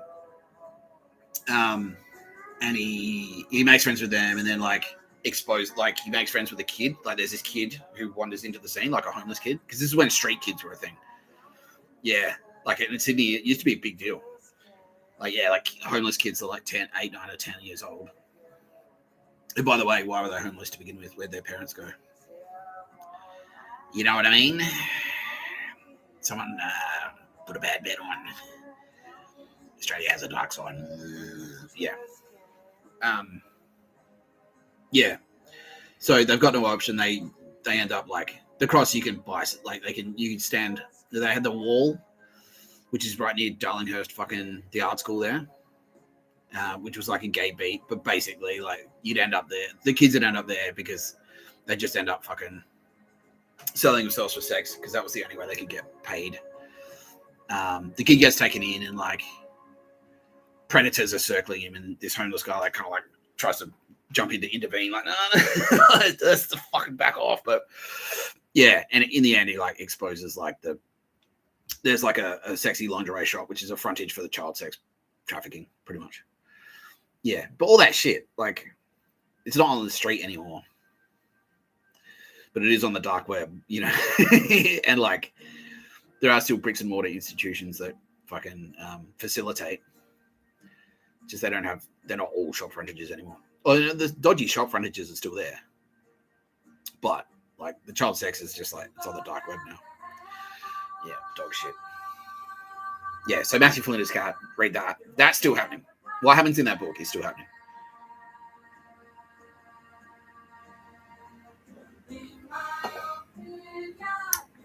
Fuck that, bro. Fuck that.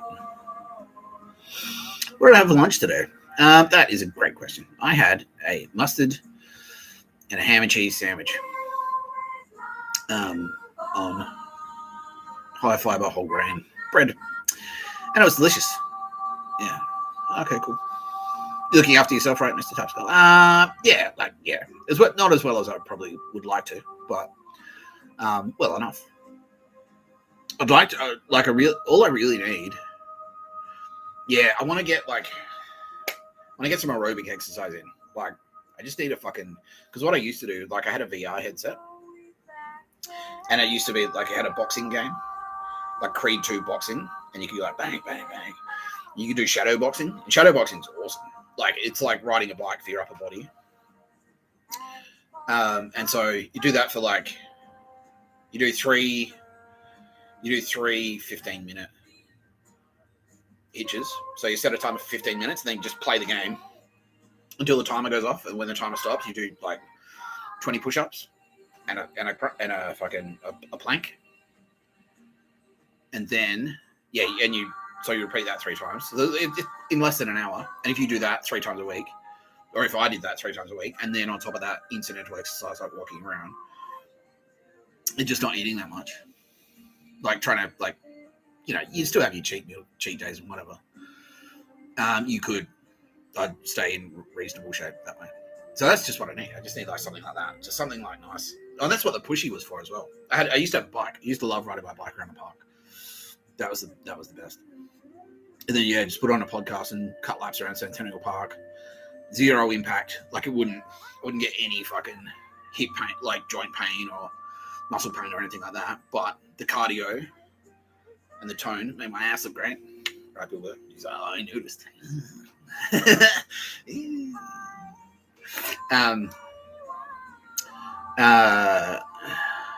Yeah, that's what I used to do. So, yeah, I'd like to look after it. Like, I walk a lot, but it's not the same. Like, you want your heart rate to go up, right? You want to get that heart rate fucking cranky.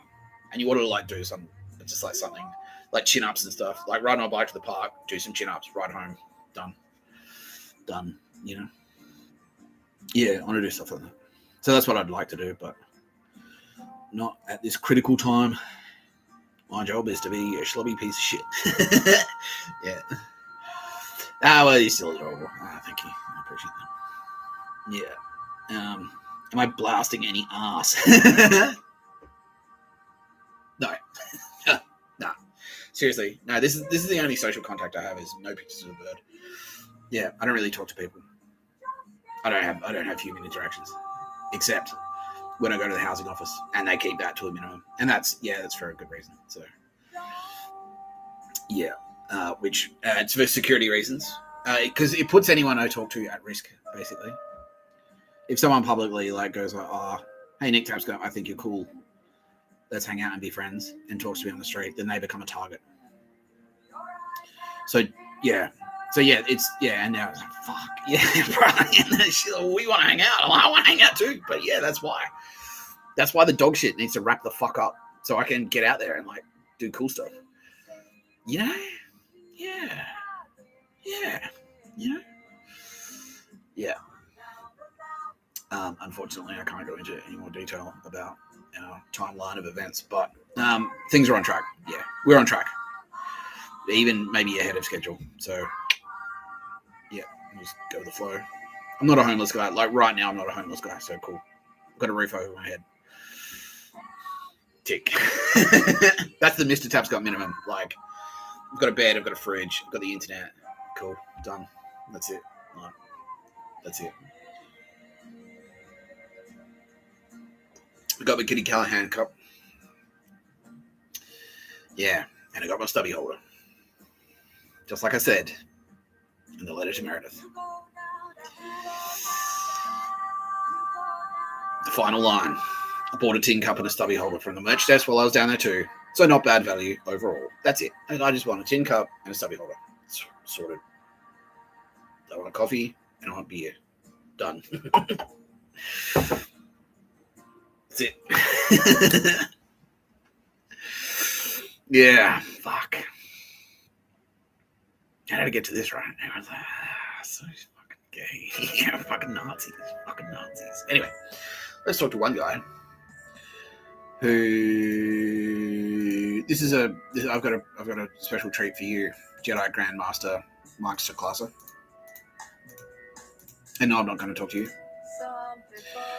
because I've heard you seconding Daryl Beveridge's assertion that perhaps Bill Burr isn't gay.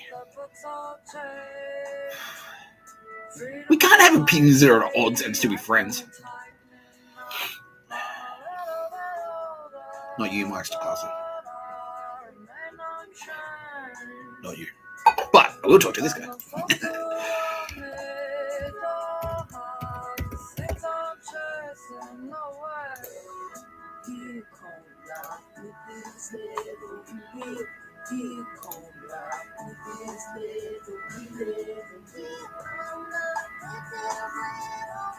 You can smile at some of your photos, man. There we go. That's a good one. Yeah, all right. Perfect. Perfect. There we go. Yeah, there we go. Oh, there's a few smiles for beauty.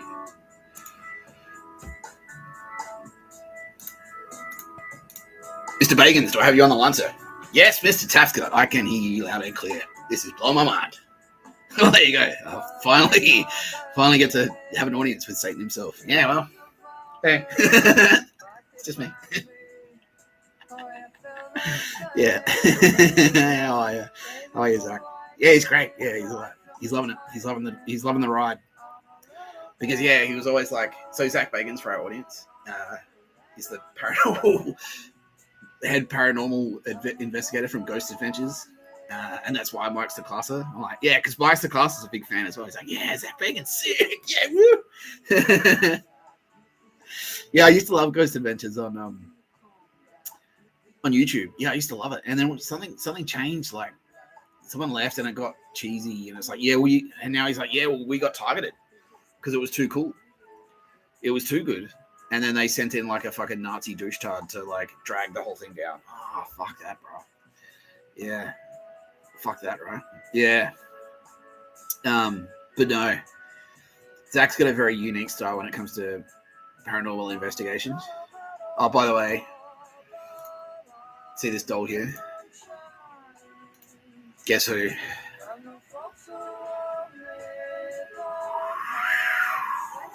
I've been fucking with you, Zach. Kitty Callahan. Yeah, it is. Yeah. It's all right. She plays jokes. I'm telling you. She does it to me all the time. All the time. It's like, don't go down there. Kitty, is this a stitch up? I was like, yeah, it is. Yeah, it is. It is. Go down. Oh, fuck no.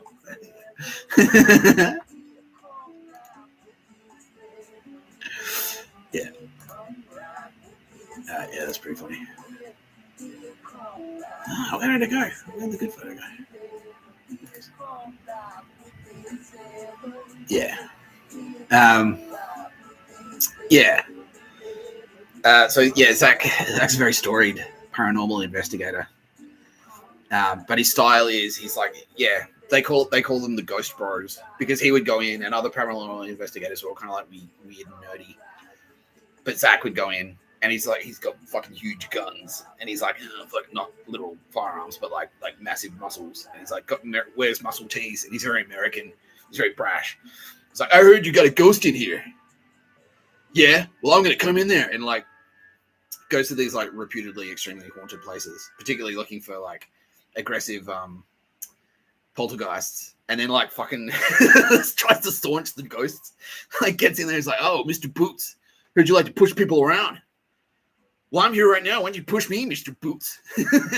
Fucking so funny, bro. So funny. I used to love it. Yeah, it was so good. And then every now and again, you'd see like they'd see something like really spooky, like a rock would get thrown at them or something like that. Yeah, and the lock-ins, yeah, you'd get locked in overnight. Yeah, they'd lock themselves into like fucking abandoned psychiatric hospitals and shit. And Alcatraz and places like that, they get locked in with no lights.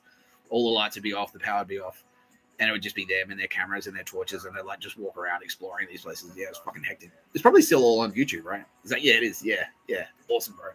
Anyway, we hope this doesn't kill your career because now it can be revealed. The ghosts. Yeah, it's us.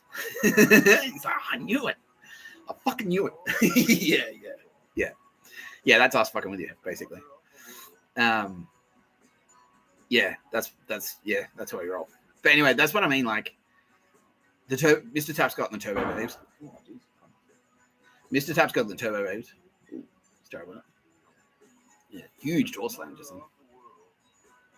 Mr. Tapscott and the Turbo Babes. What's going on? Bit of drama out there, Tara Bennett. Big time. What's popping off out there? Yeah, big time. What happened?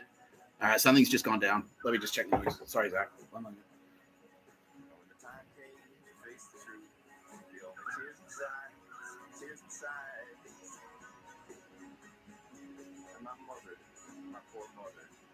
Say it does not matter, does not matter. Stop fighting.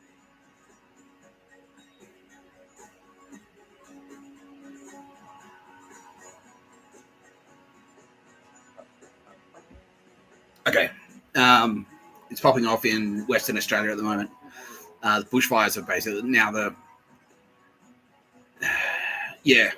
I'm sorry. I'm really sorry. Really sorry, Zach. But yeah, breaking. This just in. So in Australia, because that was one of the big. That was one of their big tactics in Australia. I can talk to you about it. One of their big tactics of war in Australia was to burn down the bush, start bushfires. And so we knew, and that was a Black Summer bushfires. That was one of the things that really pissed us off. That's when 60,000 koalas died, and it was a big motivation for Mr. Tapscott coming down, choosing that time specifically to come down and go like, listen, fuck sticks, like you pull shit like that again, we'll fuck you up. So what's happened is, it's become the battleground. So what we're doing now is we've broken cover, and so and they did the same thing with the koalas. I went on the internet and said, don't fucking torch koalas, you spastics, and then they went out trying to kill koalas, like intentionally. Like with guns, like hunting koalas specifically just to kill them, just to say fuck you, Nick Tapscott, pretty much. And so we knew as well. Look, once fire season hits in Australia, there would be heaps of like arson, but we had a plan up our sleeve, and that plan was like, all right, if you start bushfires, what we're going to do is torch your fucking house. We'll burn your house down. That's what we'll do. And so we've pushed back, and so a new set of fires they tried to start fires in Perth.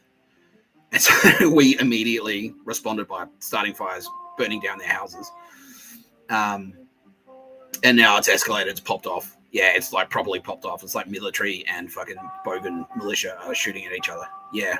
Bogans are like rednecks, right? Like, yeah, basically. Yeah. He's like, fuck that, bro. Yeah, exactly, bro. Like, fuck that. Yeah, it's like the KKK. It's like, yeah, the military's shooting at the KKK, basically. It's like they're not just like, it's not just like tit for tat pushing each other anymore. Now it's like proper, like, yeah. But they're going to lose, but it's like fucking, there's a great disturbance in the force. It's fucking popping off, bro. Yeah. Zach's now saying he has so many questions for me, Mr. Tapscott. But he realizes now that's who he's been in conversation with this whole time. Yeah, that's right. Do you have a turbo baby in particular? Like, you must have done, so you found out about yeah. So you were kind of you heard rumors about Mr. Tapscott around, because you're kind of secretly like, well, not secret anymore, but you're aligned with Mossad, and Mossad kind of maybe said like, well, maybe maybe he's already here. Yeah, the Kwisatz Haderach. Maybe the Kwisatz Haderach is here. And you're like, oh, some say he's already here. Oh, fuck. So this Nick Tapscott character, he reckons he's got psychic powers. Well, because you're open to it, because you're all about like spooky demons and psychic stuff and apparitions and all that shit. So you're kind of like open to it already.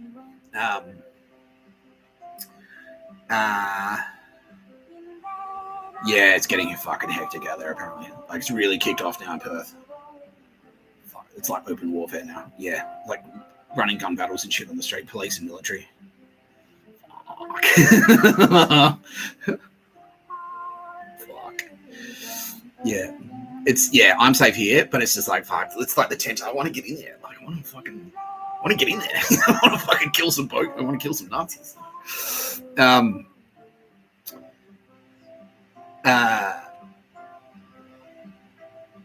Yeah. So you were sort of open to it, and then and you heard about some guy, possibly Mr. Tapscott, possibly the Kwisatz Haderach, and you've been reading Dune, okay. And so now you're kind of like, oh yeah, it all makes sense. Yeah, that's it. Yeah. All right, fair enough. Yeah, and so you're on board. Well, cool. That's good, man. So you're aligned with Mossad, and immediately as well, you were one of the great ones. Yeah. As soon as you went like, fuck, because that's your style. You're like, what? Trouble? Oh, fuck you. Like, yeah, you like me. Yeah, You're just like me. The toughest one on the internet. I'll fight you if you're a ghost or not. Demon, spirit, Nazi. I don't give a shit. Exactly. Like, yeah. You specifically hate the mafia. Yeah. You've had run-ins with La Cosa Nostra? Yeah, and they're fucksticks. Yeah, because they're cowards, right? Yeah, they're sneaky, slimy cunts. Yeah, exactly. Yeah, dog shit. Yeah. So you immediately contacted the FBI when you went like, oh fuck, like Nazis, fuck that. Yeah, bang. FBI, yeah, and they tooled you up straight away. And you have seen a bit of action. Yeah, you have. You've been getting harassed and stuff, so. Yeah, he has big time. Yeah, targeted. Yeah, because you fit the profile. You're a big heroic dude. American. You're a big American dude. Like the hero, and that's who the Nazis love to fucking Zersalzum. Like the Gestapo get in there and start like, break his spirit. Yeah. Yeah. Oh fuck, it's getting hectic out there apparently. Yeah. And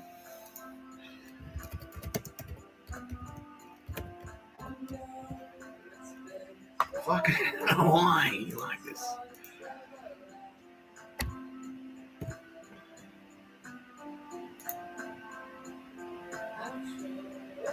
Holy shit.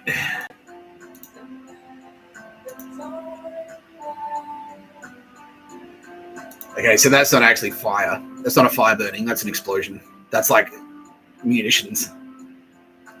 That's an airstrike. Oh, fuck me. That's an airstrike. Yeah, that's an explosion from an airstrike. Fucking hectic.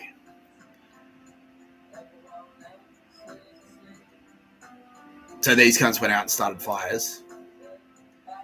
Mossad delivered the intelligence to the SAS. The SAS called it an airstrike. So they found out where the cunts live who started the fires and just like, yeah, that's a drone strike, bro. That's a drone strike in Australia. Fucking hectic.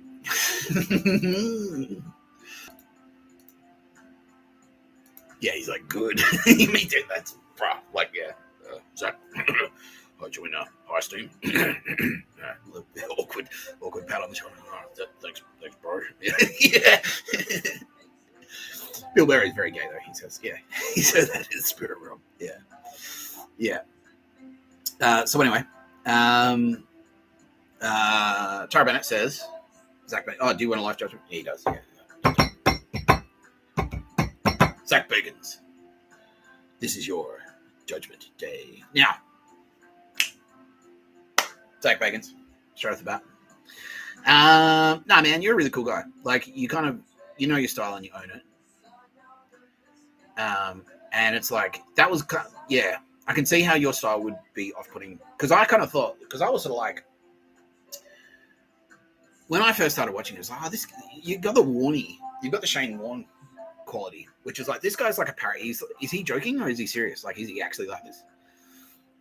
And then I realized, no, you were serious. But it was like, the more I thought about it, it's like, that's what made it so cool. He's like, I didn't give a fuck. I'm fucking Zach Bagans. I'll fucking fight Ghost. Like, do you want to punch on with me, brah? I'll fucking fight you. Yeah. And then but yeah, I'm like, this guy's like, fucking hell, he's like a jock. Like, he'd give you a noogie. He'd give you a wedgie. In high school, he would have given me a wedgie. I was like, yeah, probably. Yeah. But then, like, the more I watched it, I'm like, he's good. He fucking gives a shit, He's passionate. He's passionate about his beliefs, and he's like, and Mike's to class did the same thing. He's like, no. You start watching Zach Bagans as a joke, and then the more he's like, no. Yeah, Mike's like, yeah, Zach Bagans is a national treasure. Yeah. Do you know Mike's to class? Do you know him? Do you know Red Letter Video? Yeah, he does. Oh, fuck, Mike. Have you already done that? Nah, Zach. Yeah, Mike's like, bro, you have to come on Best of the Worst. You have to do it. Yeah, Mike. Dude. Yeah, okay. The Mossad facilitating right now, Mike. Yeah, making the calls.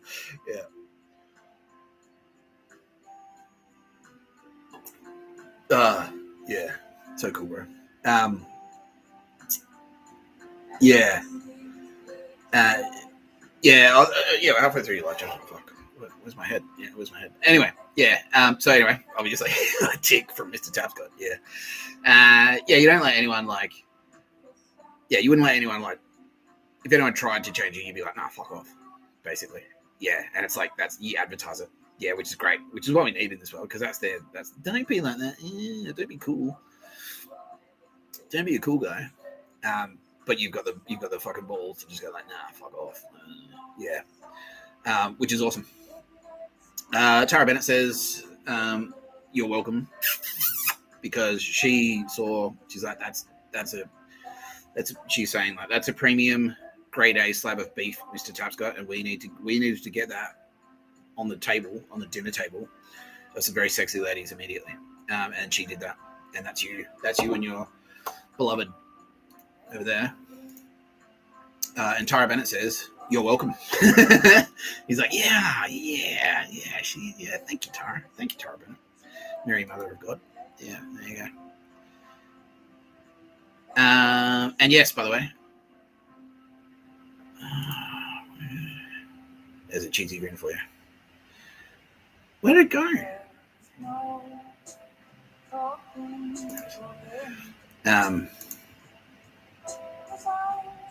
So The Exorcist is a true story. Like not the movie of The Exorcist isn't a true story. Like it wasn't like a movie star in Washington, but the story that The Exorcist is based on is a true story. And that was Tara Bennett. So Pazuzu from The Exorcist, that's Tara. That's what happens if you piss off Tara Bennett. Like she can do shit like that. Yeah. She'll do shit like that too. Yeah. So you'll notice that the inciting incident of The Exorcist is the statue of the Virgin Mary in the church gets defaced. Yeah, like gets graffitied and stuff. And then Tara Bennett and she's like, oh, fuck you. She wouldn't do this in real life. She's saying she might do it. Like if you pissed on an image of her and said, fuck you, Mary, Mother of God, she might take action. But it wouldn't, you get stung by a bee or something like that. But yeah, that's kind of a true story. Yeah, so she went, oh, all right. Yeah, they're fucking around down there. Fuck you. Yeah, she can do that. Yeah. Basically, she'll get in your head and make you feel not very happy. Pretty much, that's what she does. Yeah, just like a girlfriend. That's right. Exactly. Exactly. Yeah. But if she likes you, then you're on easy street if she likes you. Yeah. Kitty Callahan says, yes, Zach, you're a fierce warrior, and she loves that. And yeah, that doll she's saying now is she gave you a present. That's her giving you a present. Because now you can sort of say oh, look at this spooky doll. She's like, well, that's my friend Zach Bagans has worked very hard at being a ghost guy, and that's really cool because you went in there. So we don't necessarily care what you get into. Even if it's if you want to be a stamp collector, we don't give a shit. If you want to be a stamp collector, you want to be a baseball player, you want to be a ghost guy, you want to be an archaeologist. We don't give a shit. Because if whatever you choose you want to do, you get it, you throw 110% of yourself at it. That's what we love. That's what we want to see. That's what we get into. So it's you're not just I want to be a ghost guy. You're I want to be the sick ghost guy. I want to be a fucking shit hot ghost guy. So Kitty Callahan saw that and was like, all right, well, I'm going to help this guy out. And made you a spooky doll. He's like, well, you can I'll give you a thing. Here, I'll do something spooky for you, Zach Bagans. And then you can use it. You can put it in your museum and you can make TV shows about it and you can do cool stuff with it. And it'll weave in all these stories and stuff to make it all spooky and exciting. And then you can use that for ticket sales. Yeah. So, yeah, that's Kitty Callahan saying, you're welcome, bitch. And yes, she did say bitch. So, all right, Kitty Callahan. He wants to know if he qualifies for 10% off Kitty Callahan Toronto 16-point service safety check and wheel alignment. And she's like, you'll get 20% off, my friend, for life. Because we're also promoting you immediately to Jedi Master. And this means that you know your way around. You know how to handle yourself. You have the strength of a lion. You're like a bear, you don't take shit. You're familiar with both the light side and the dark side, and you've got a good nose. You got a good nose for bullshit. You got a good nose for character. So you can spot a douchebag. You know cool people and you know uncool people, and you can tell the difference. And so what this means is that like you now have the ability. Not only are you strong with the Force, Mr. Bagans, you are also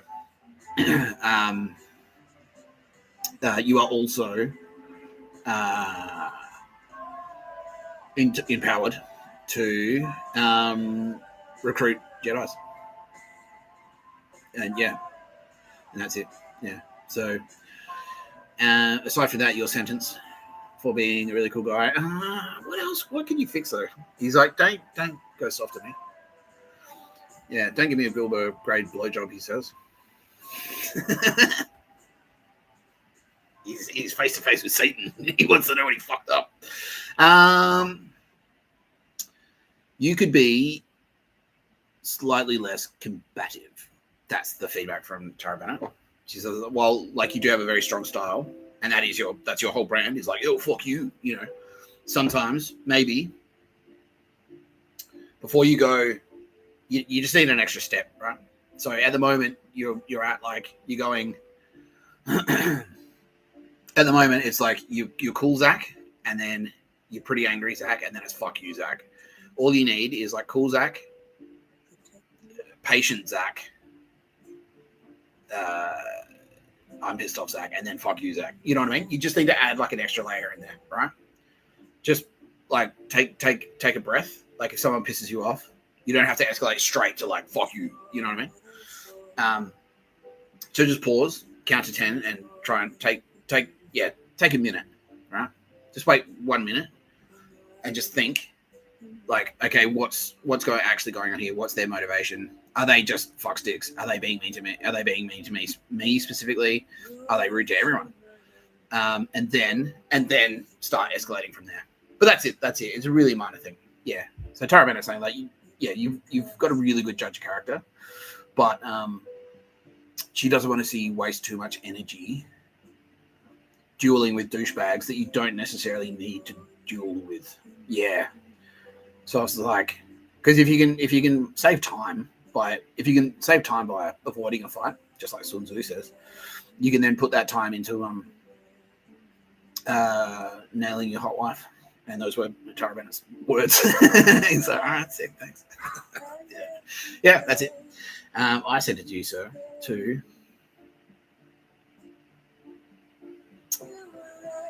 I sent it to you to call the FBI. Again, because you've already done it, right? Yeah, you've already done it. But yeah, call them back. Call them back and say, it's not enough for me. I don't want to just be deputized. I want to ride. Yeah, tell them that. Yeah. I don't just want to be eyes and ears, and I don't just want to be deputized. How do I fucking get in the helicopter with a gun? I want to ride in the helicopter, and I want to use a gun. Yeah. Yeah. Yeah.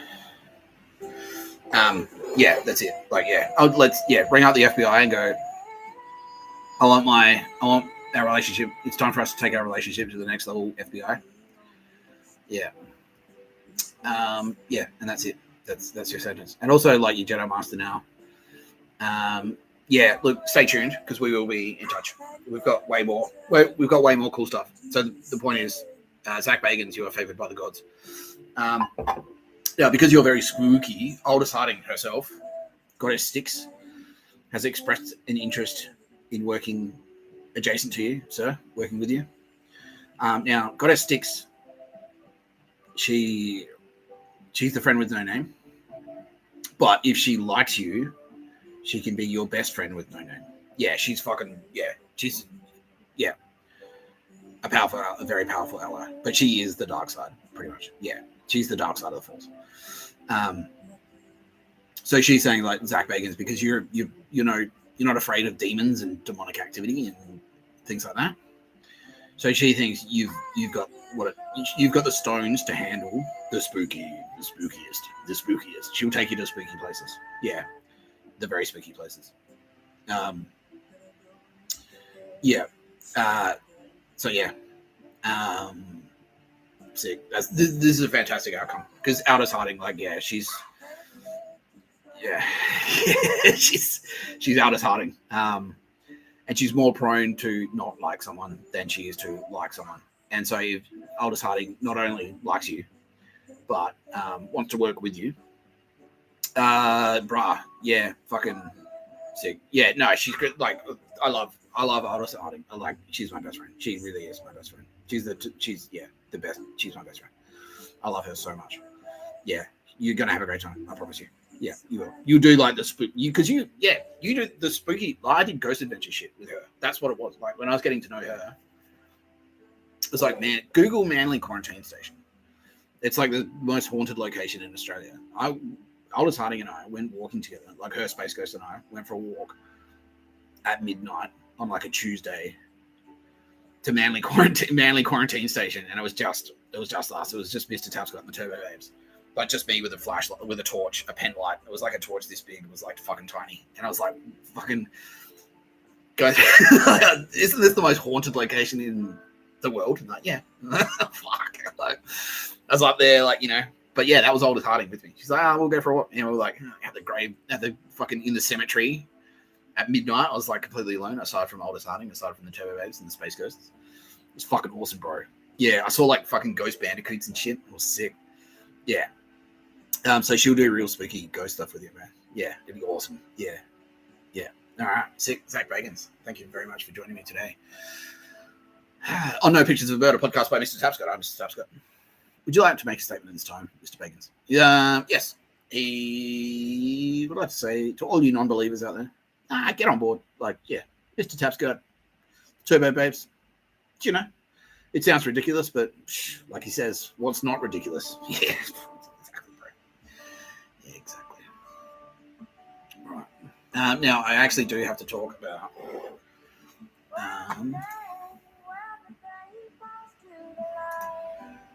I actually have to talk about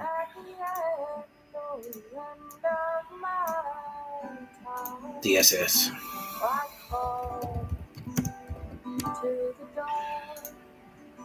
So Kitty Callahan is going to show me something. So we'll explore this together.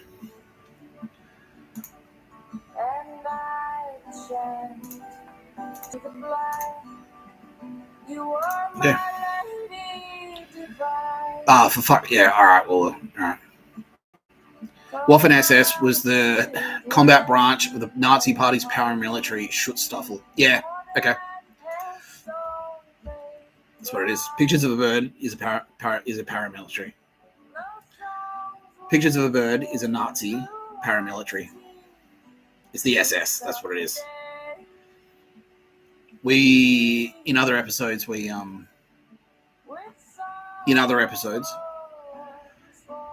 explored how the Gestapo and the Stasi used a network of informants and unpaid paramilitary to suppress their population. That's what it is, word for word, by definition. That's what it is. It's the SS. Pictures of a Bird is the SS. You're watching No Pictures of a Bird, a podcast by Mr. Tapscott. That's what Pictures of a Bird is. It's not. It's the Gestapo, the Stasi. It's the Nazi Party's paramilitary. The combat branch. They're operational in Australia. They're operational around the world right fucking now. Right now, that's who we're fighting in Perth. It's the SS. It's literally the SS.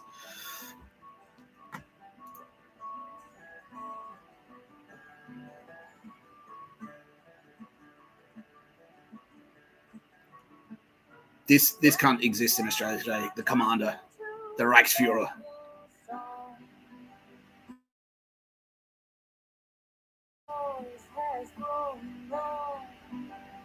For the commander of the Schutzstaffel and the highest rank of the SS.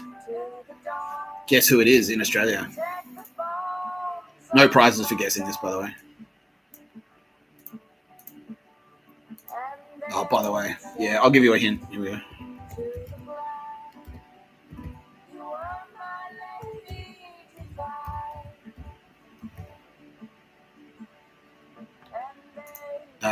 Yeah.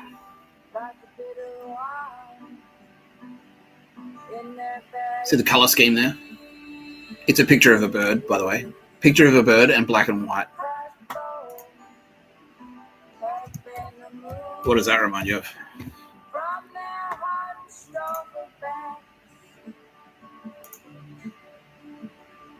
And their children are all broken down. Yeah.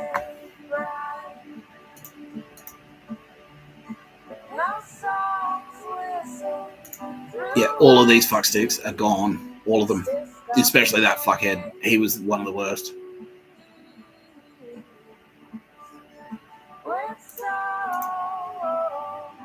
Collingwood Football Club are the Waffen SS. Well, they were. They're gone now. Yeah.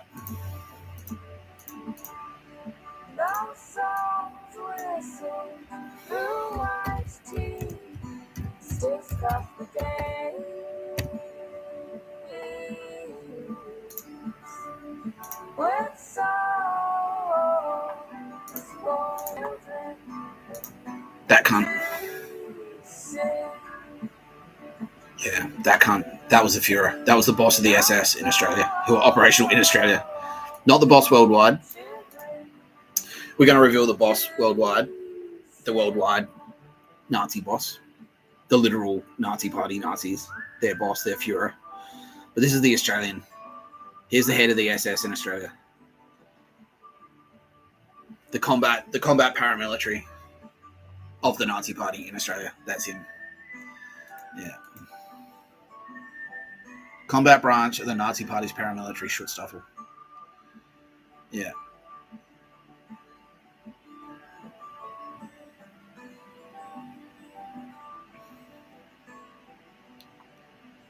Yeah. The Schutzstaffel was a major paramilitary organization under Adolf Hitler and the Nazi Party Germany. And later throughout, yeah. SS, yeah, that's it. Again, black and white. Yeah. Fuck you, Eddie. No pictures of the bed where you went, cunt. You gone. Did he cry? Yeah, he did. Yeah. How did he go? Knife. Fitting. Right. How many murders has he been linked to?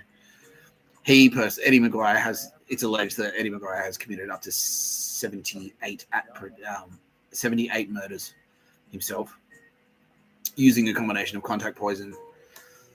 It's mostly contact poison and a couple of executions with firearms. Yeah.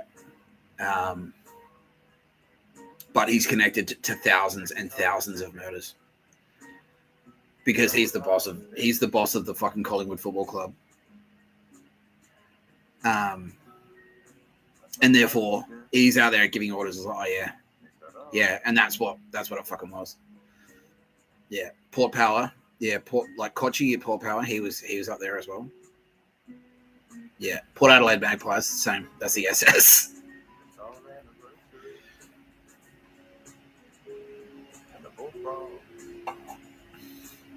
That was Chris Tapscott's connection. Chris Tapscott's best friend, Chris Tapscott's next door neighbour, was a U-boat captain who'd settled in Australia after the war, and he was a prick. He used to beat the shit out of his daughter, and that's why his daughter's name is Garby.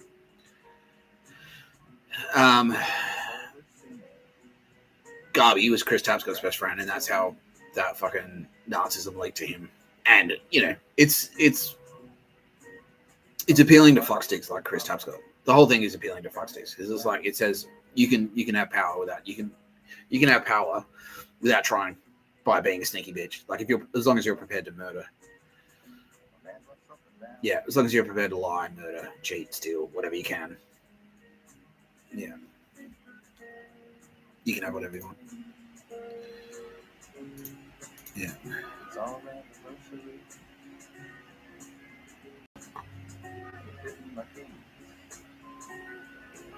The Shuffle Protection Squadron SS, also stylized with SS runes as SS.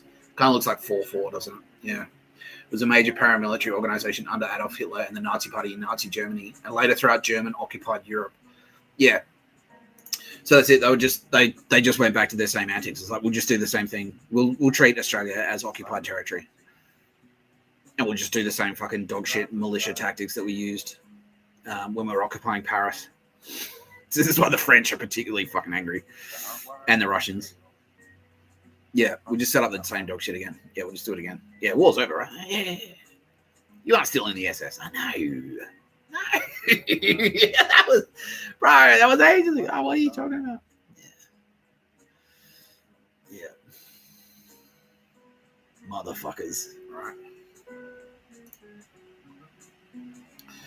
Right. So yeah, the SS, yeah. Okay. Origins, forerunner of the SS. 1923. Led by Adolf Hitler. The Nazi Party, led by Adolf Hitler, had created a small volunteer guard unit known as the SEAL Hall Security to provide security at their meetings in Munich. Yeah. And the beer halls, right? Yeah. What does Australia have? RSLs. That's a beer hall. Football clubs, that's a beer hall. Yeah.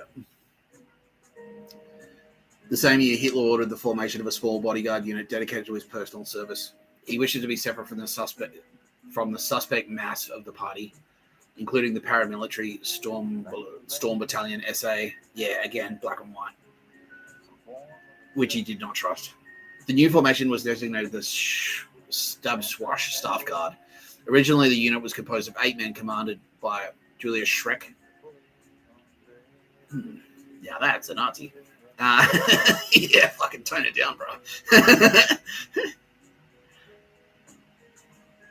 Yeah, and Joseph Berchtold, and was modelled after Erhardt Naval Brigade, a frill corps of the time. The unit was renamed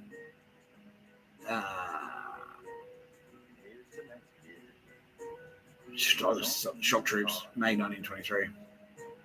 Abolished after the failed 2023 beer hall putsch by the Nazi Party to seize power in Munich. 25, Hitler ordered Schreck to organise a new bodyguard unit. The Storm Commando, Protection Commando, was tasked with providing personal protection for Hitler at party functions and events. That same year, the Schutzkommando was expanded to a national organisation and renamed successively to the Storm Squadron,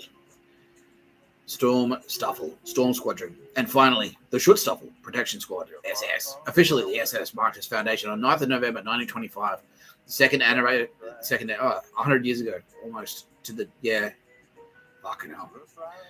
The second anniversary of the beer hall putsch. The new SS protected party leaders throughout Germany. Hitler's personal SS protection unit was later enlarged to include combat units.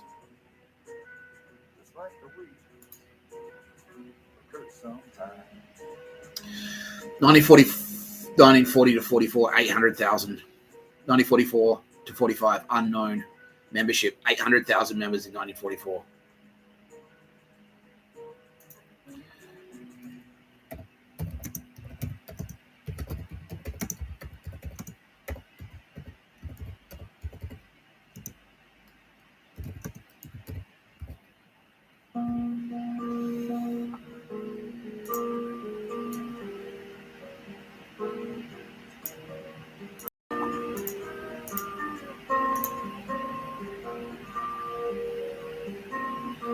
Okay. So 1944, we've got 800,000 members of the SS. 1945, we've got an unknown number of SS. And then at Nuremberg, we've got 200 total executed at Nuremberg. So still 79,000. 79,800 SS. Or 799,800 SS left, sitting around in Germany with nothing to do, locked into fucking East Germany. All of their apparatus is still there. All of their police powers are still there. All of their Gestapo tactics are still there. All of their social networks are still there. Except now, they're cooking in a pressure pot, right? Because we've locked them in. They won't let any fucking, like, outside, yeah, like, rock and roll band, like, yeah, you get shot dead if they catch you listening to the BBC or on a secret radio or something like that. Yeah, and then 1990. So it's left to stew. in this bubbling pot, all of those fucking million plus SS. Yeah, because now I'm being told, like, no, like, yeah, unknown number in 1945. It's because they all went to ground. But there's over 1 million of them, right? And that's not including just the regular fucking Wehrmacht, like the German army, yeah, who were not necessarily in the SS, but they were like very sympathetic to the Nazis. Yeah, yeah, fucking hell. And then the wall comes down, 1990. They start that fucking cultural exchange program. They've already got Nazis. They've already got Nazis in fucking in Australia, Irish Catholic Nazis in Collingwood specifically. Why do people hate Collingwood? Like, it used to be, like, I remember I googled it. It's like, why do people hate Collingwood? And the first thing that popped up was like, Irish Catholics. Collingwood was heavily Irish Catholic, and that put them at odds with the Protestant, the population of the Protestants, the Protestant population of like Carlton and Fitzroy. That's why the Lions moved out, by the way. The Brisbane Lions, yeah. They got fucking muscled out by Collingwood. Yeah. Collingwood Football Club started threatening people who would turn up to Fitzroy games. Yeah, Fitzroy Lion games. Yeah. Yeah, fucking dog shit. You scumbags, fuck you. Yeah, how many left standing now, Collingwood Football Club? Not many, if any. Briggs, how do you feel, buddy? Vindicated. Oh, he feels not quite. Yeah, he's not full yet, but he is being repaid through silver in blood. Oh, yeah, that we'll talk about this fucking stupid cunt. Yeah.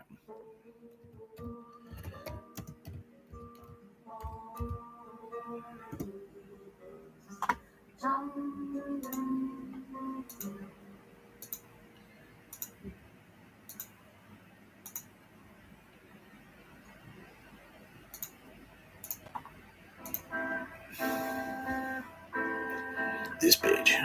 Yeah, what a fucking Nazi whore. What happened to collaborators in Europe, right? If you're a collaborator, if you're one of these bitches who collaborated, if you're in Holland, if you're in the Netherlands and you were a collaborator for Nazi occupied Amsterdam, you would get fucking wrecked. They would destroy you. Like, they wouldn't just shoot you in the back of the head. Yeah. Yeah. This bitch. What a fucking whore. Yeah, bullshit. I mean, yeah, it's true.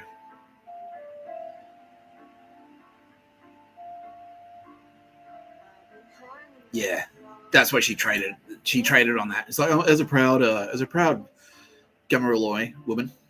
It's like, but really, she's sucking literally sucking Eddie's cock. Fucking hell, Eddie. I would have banged her. Fuck you. Anyway, she's literally giving Eddie McGuire blowjobs behind the scenes in Channel 9.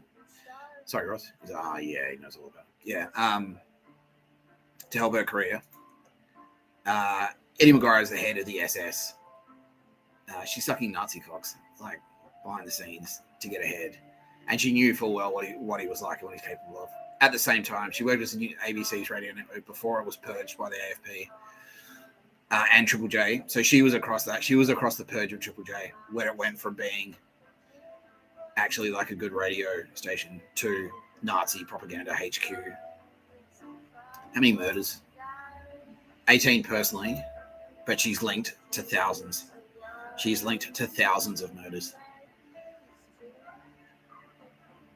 You gone. They didn't fuck around with you, bitch. You were one of the first. Yeah. Yeah. Very tribal, in a very, very, very tribal way. The black chat. Oh. Koori Radio. Unbelievable. Yeah, based in Redfern, and she was fucking using it to provide intelligence to Nazi death squads. Specifically, Adam Goods. Fuck. They gave you the brief to murder Adam Goods, and you were like, oh yeah, I'll do it. First chance I get. And the Mossad were one step ahead. Wink. I never gave you the opportunity. But you agreed to do it. You agreed to kill fucking Adam Goods. On the orders of Eddie McGuire, you fucking bitch. Oh, fuck.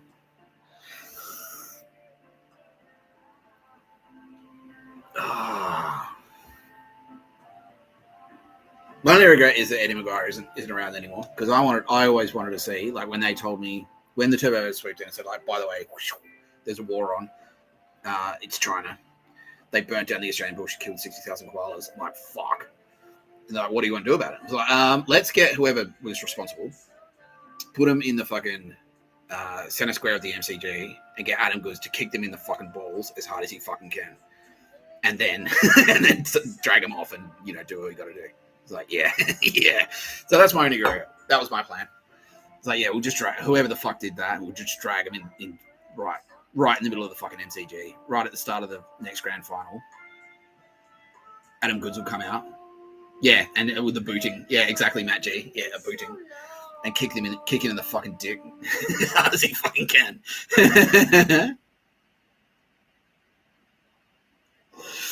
Yeah. And then drag him off, and then something, yeah. You fucking dirty bitch. Oh my goodness. So she was fucking him too. Yeah, of course she was.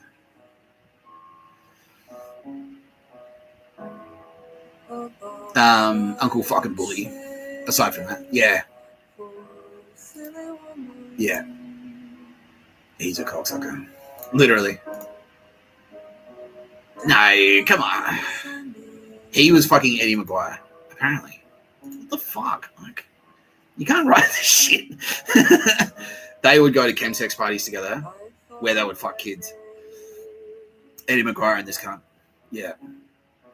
Fucking unbelievable.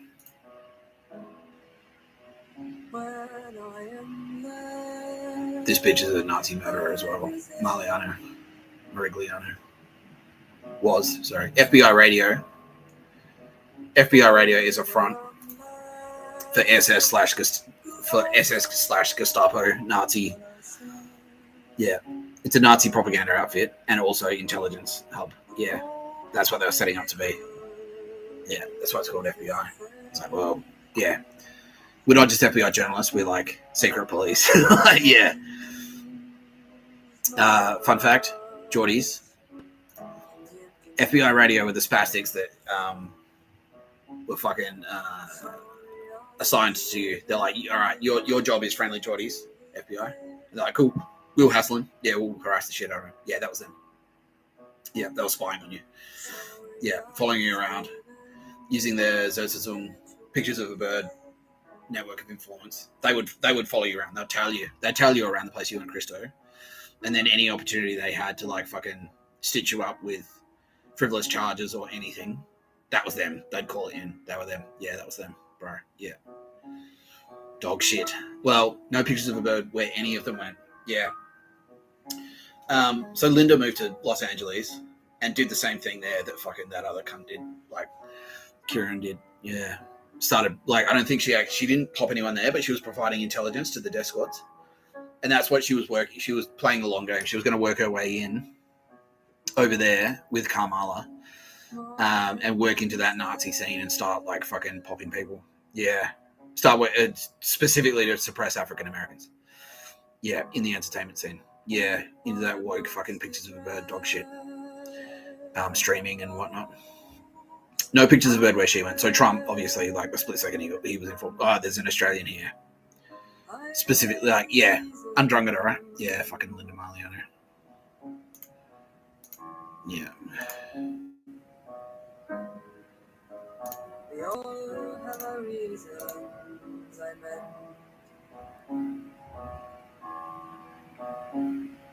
Sorry, I was late and you didn't get to. Teenagers in Tokyo, yeah. Chinese, Italian, yeah, Undrungada. But also, because she looks Japanese, Yakuza loves her as well. Yeah, so she got recruited pretty young. No, she's only, yeah, 4 years younger than me. Started in FBI, that's where she was indoctrinated at FBI. Yeah.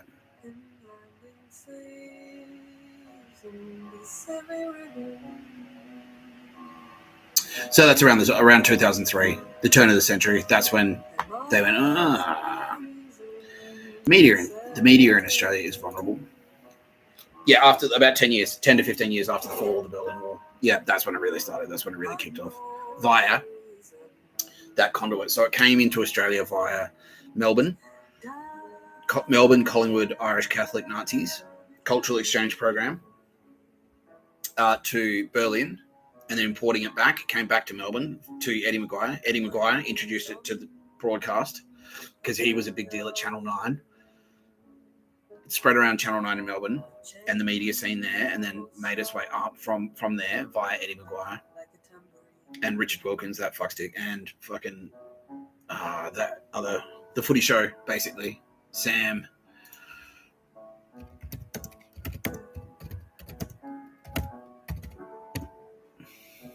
Newman, yeah, who is normal. Yeah. That's how it leaked into broadcast via Eddie McGuire.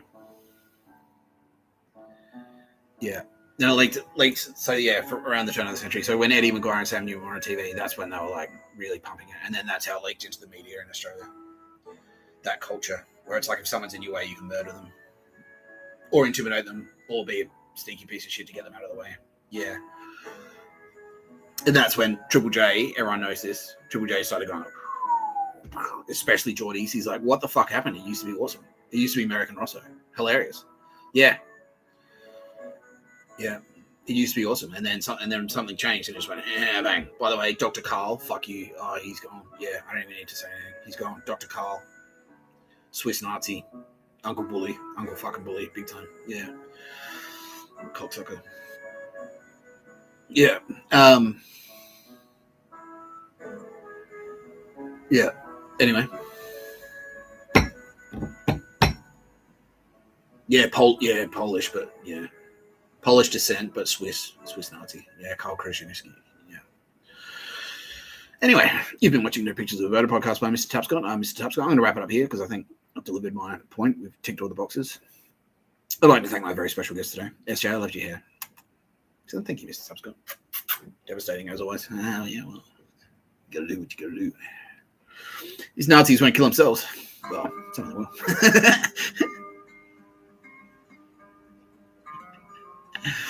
Anyway, yeah, the headline is like, yeah, Nuremberg took out 200 at the end, and it was just like basically the surviving commanders leaving behind an estimated 1 million SS in East Germany to just sit there with nothing to do except think about how can we still take over the world? Yeah, fucking dogs, cunts. Yeah, and then that was their plan. We saw it start. It's like, well, we're just like, hey, yeah, cool, yeah. So you guys, you East Germans, you're over the Nazi thing, right? It's like, yes. Can we move to the United States, Australia, England, the UK, Russia? It was over, right? Yeah, that's ages ago, bro.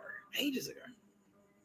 You're not still in a militia. No, it's not the SS. It's not the SS. Yeah, it's not the SS. We changed the name. It's not the SS.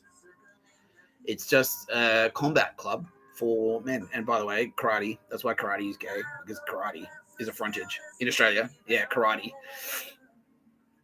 is a frontage, like the organization of karate is a frontage for fucking pedos and Nazis. Yeah. It's like a combat, yeah, it's like a little, they're like, so you're interested in fighting, are you? Are you also a racist and probably a pedo? Like, yeah, sick. All right, cool. Sign here, yeah. Yeah, congratulations, you're in the SS. Yeah. Yeah, so fuck you, footy show, and fuck you, Eddie McGuire. No pictures of the bird where you went, you fucking spastic cunt. And fuck you, Collingwood Football Club.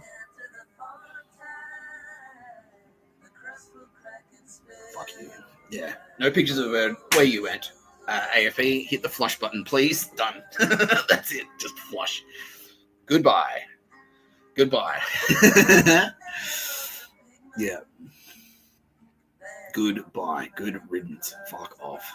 Yeah. No place on the planet for scum like you. Yeah. Fuck you. Yeah. Curries. You take it. Well, you're. Hey. All I did was get on the internet. Like you had to get behind it, right? You had to get behind it. You did. Yeah. I'm just the guy who got on the internet and said, like, by the way, like, yeah. You guys are out there, yeah. So, yeah, keep it up. Everyone that's pulling against Nazis, keep it up. Keep up the great work, please. Yeah, because we're winning. We're winning. Fucking now they're realizing, oh fuck, yeah, that's what's happened. They're like, fuck, they actually were serious. Like, yeah, because they started lighting fires. So I was like, okay, airstrike, kabang. Oh fuck, that was serious. Like, yeah, bro, we got weapons. You're fighting the United States military. What do you think AUKUS is? AUKUS is actually that's what that means. It's like our three militaries are aligning to fucking wreck you SS pieces of shit. Yeah. Don't forget.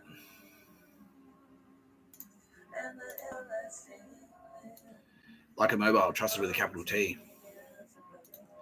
Up to 60% off. Use the link in bio. You've been watching No Pictures of the Bird, a podcast by Mr. Tapscott. I'm Mr. Tapscott. Thanks, Tara Bennett. Loves me more every day. No, I couldn't love you anymore, baby. Kitty Callahan, 10% off. Kitty Callahan, Toronto, 20% surcharge if you're in the SS. Fuck you. Fuck you. Good riddance, cunts. Yeah. That's a kiss of death for our enemies and the kiss of life for cool people. Like you, Zach Bagans. And you, Ali Langdon. And who else did we talk to today? I apologize to anyone else that we've spoken to. I forgot about Nate. Yeah, all of you. Yeah. Yeah, no, we just have the two guests. Roz, yeah. Roz is in the booth, executive producer. Thanks, Roz. Thanks, everyone at home, for watching. Thanks, Mr. Tapscott. What the fuck? Thanks, Waterfits. Thanks, Bill Burr. Pretty light on the gay jokes this episode, but, you know, we still squeeze me. I'll look elsewhere.